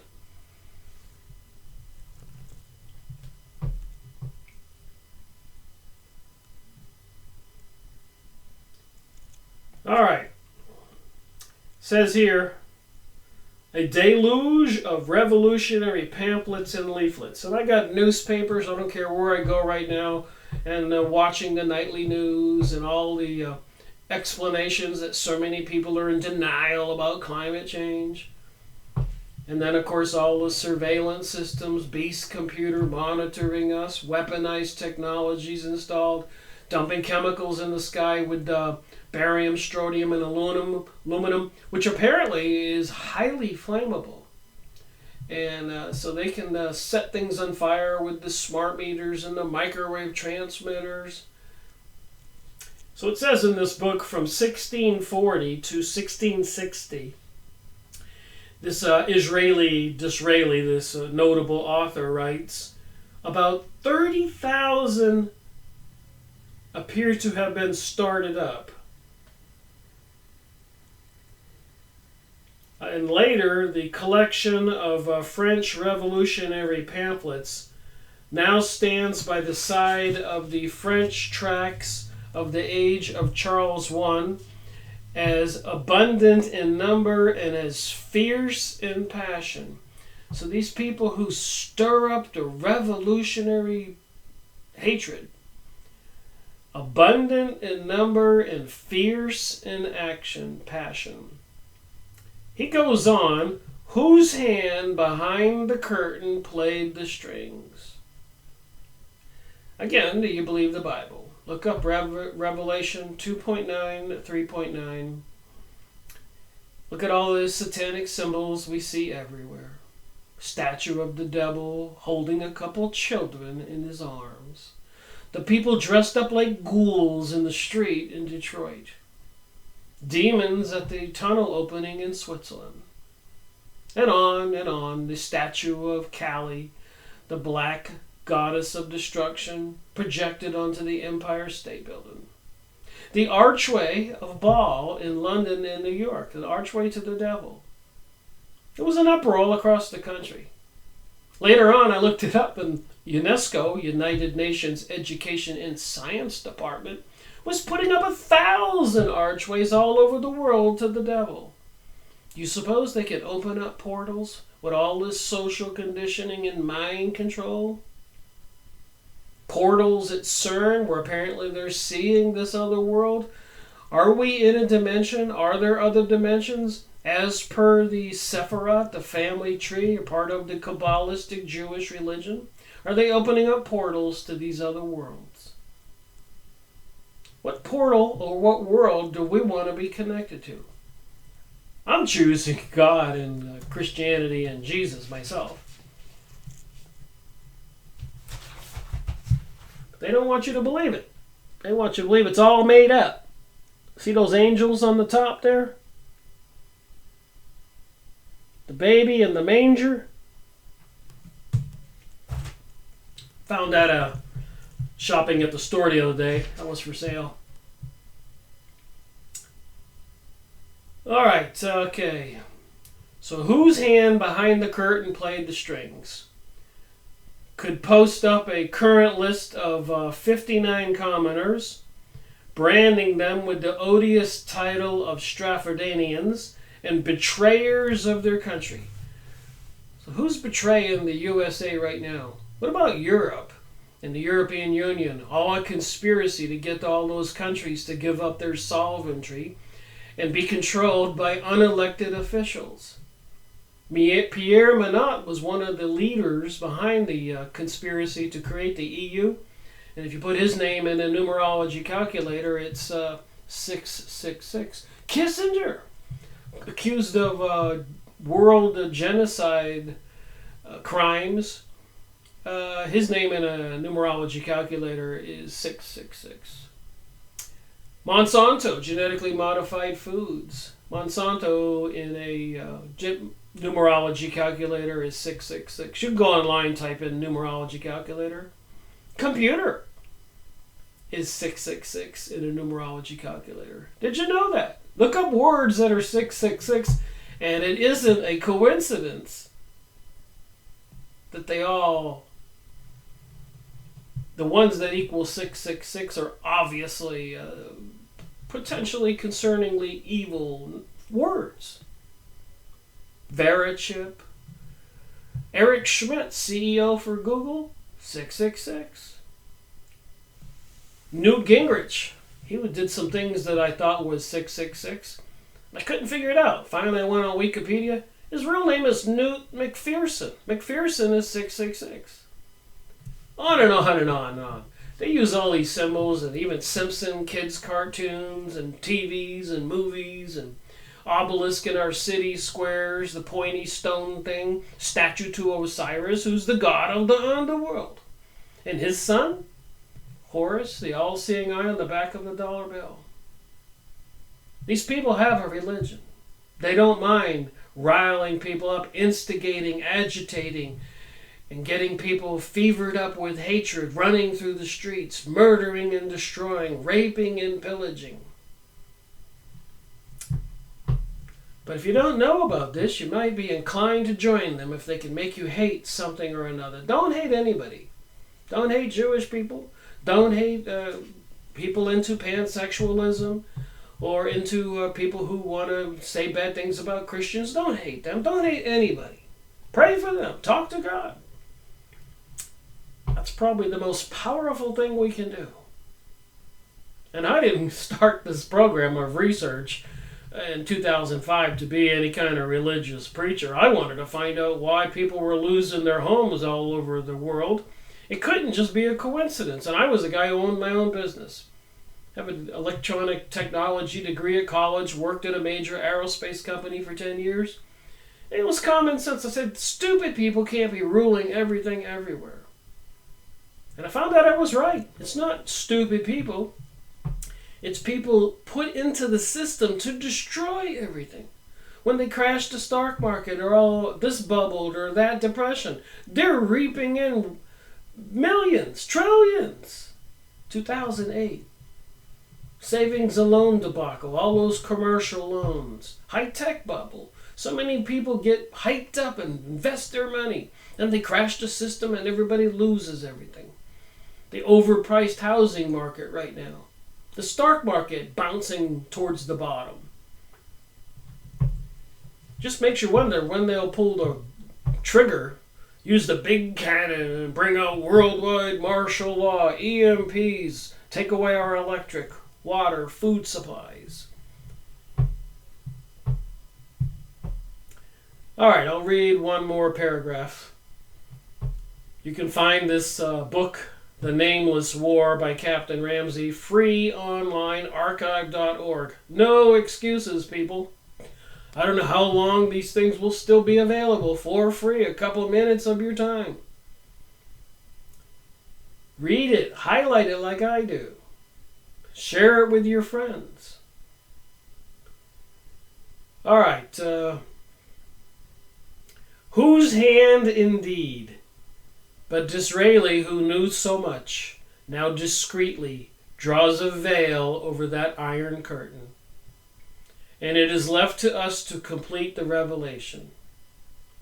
To do so, we must turn to such other works as the Jewish Encyclopedia, Sombert's work, The Jews and Modern Capitalism. There's plenty of documents here. You can go look this stuff up. And I made plenty of videos on these topics by many sources, many of them seriously Jewish sources, like the Encyclopedia Judaica, printed in English. I made many videos on the Zionism and anti-Semitism in those books, read directly from it.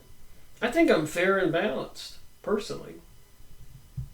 But the truth is what's dangerous in times like these. From these, we learn from that Cromwell, the chief figure of the revolution, was in close contact with the powerful Jew financiers in Holland. Who would have figured that out? Like the financiers who were behind the 9/11 incident and overthrowing all those countries in the Middle East and murdering all those citizens and bombing all those buildings and stealing all their resources and oil. The Jewish Financiers in Holland by Captain Ramsay, written in 1952. Not me, Rick Miracle. I'm just reading and reporting. Does that make it a hate crime to get the truth out there? It is concerning. Don't think I don't think about it, the implications. And was in fact paid large sums of money by Manesh ben Israel, while Fernandez Carvajal, the Great Jew, as he was called, was the chief contractor of the New Model Army. So these Jewish people, even called the Great Jew, were sending all these money, even to Cromwell, who was out to have the king assassinated. And they were creating a new model army. Compare that to today, with the weapons, right in our city streets. The intelligence computer systems. 2015, Jade Helm. Think about these things. Taking tanks and trucks and equipment all over the country, going door to door in all these exercises, practicing martial law events. The Boston bombing, interestingly enough, at 666 Boylston Street. Sandy Hook school shooting. The news reporter holds up a picture of the owl, Moloch. On the front of the dollar bill, perched on one of the ones, is an owl, Moloch. Bohemian Grove in California, where they sacrifice a child in the fire, is an owl, Moloch.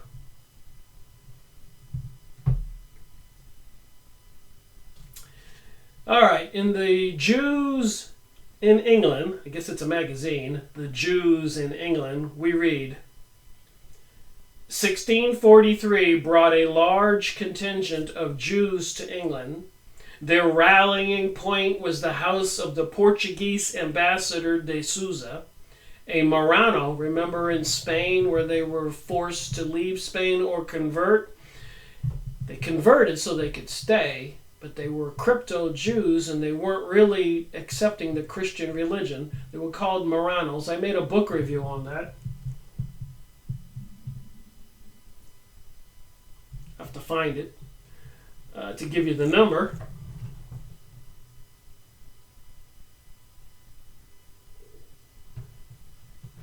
So many I've made. All right, so he was, they were rallying around the Portuguese ambassador's building in England, who was a Marrano secret Jew. Prominent among them was Fernandez Carvajal, the great financier and army contractor, known as the Great Jew. In January of the previous year, the attempted arrest of the 5 members had set in violent motion the armed gangs of operatives, already mentioned, the gangs running in the streets with daggers and bludgeons, when the government tried to apprehend these conspirators wanting to bring about a revolution and execute the king. Revolutionary pamphlets were broadcast on this occasion, as Disraeli tells us.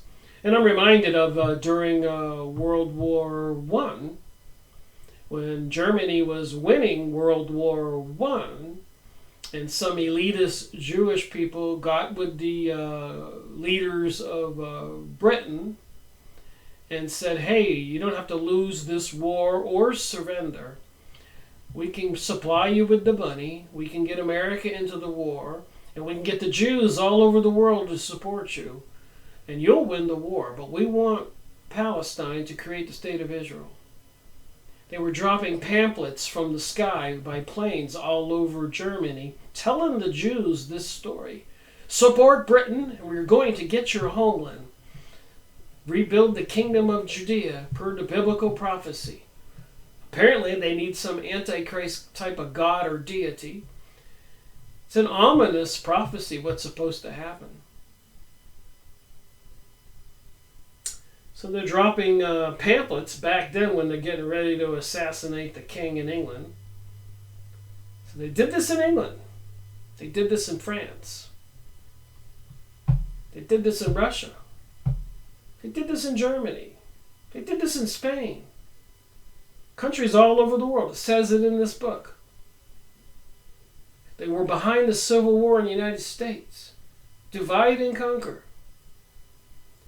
So if all this is true, who do you suppose is behind all this propaganda, the anti-Christian propaganda, the social conditioning, the promoter of the New Age material, do as thou wilt, with all the satanic symbols?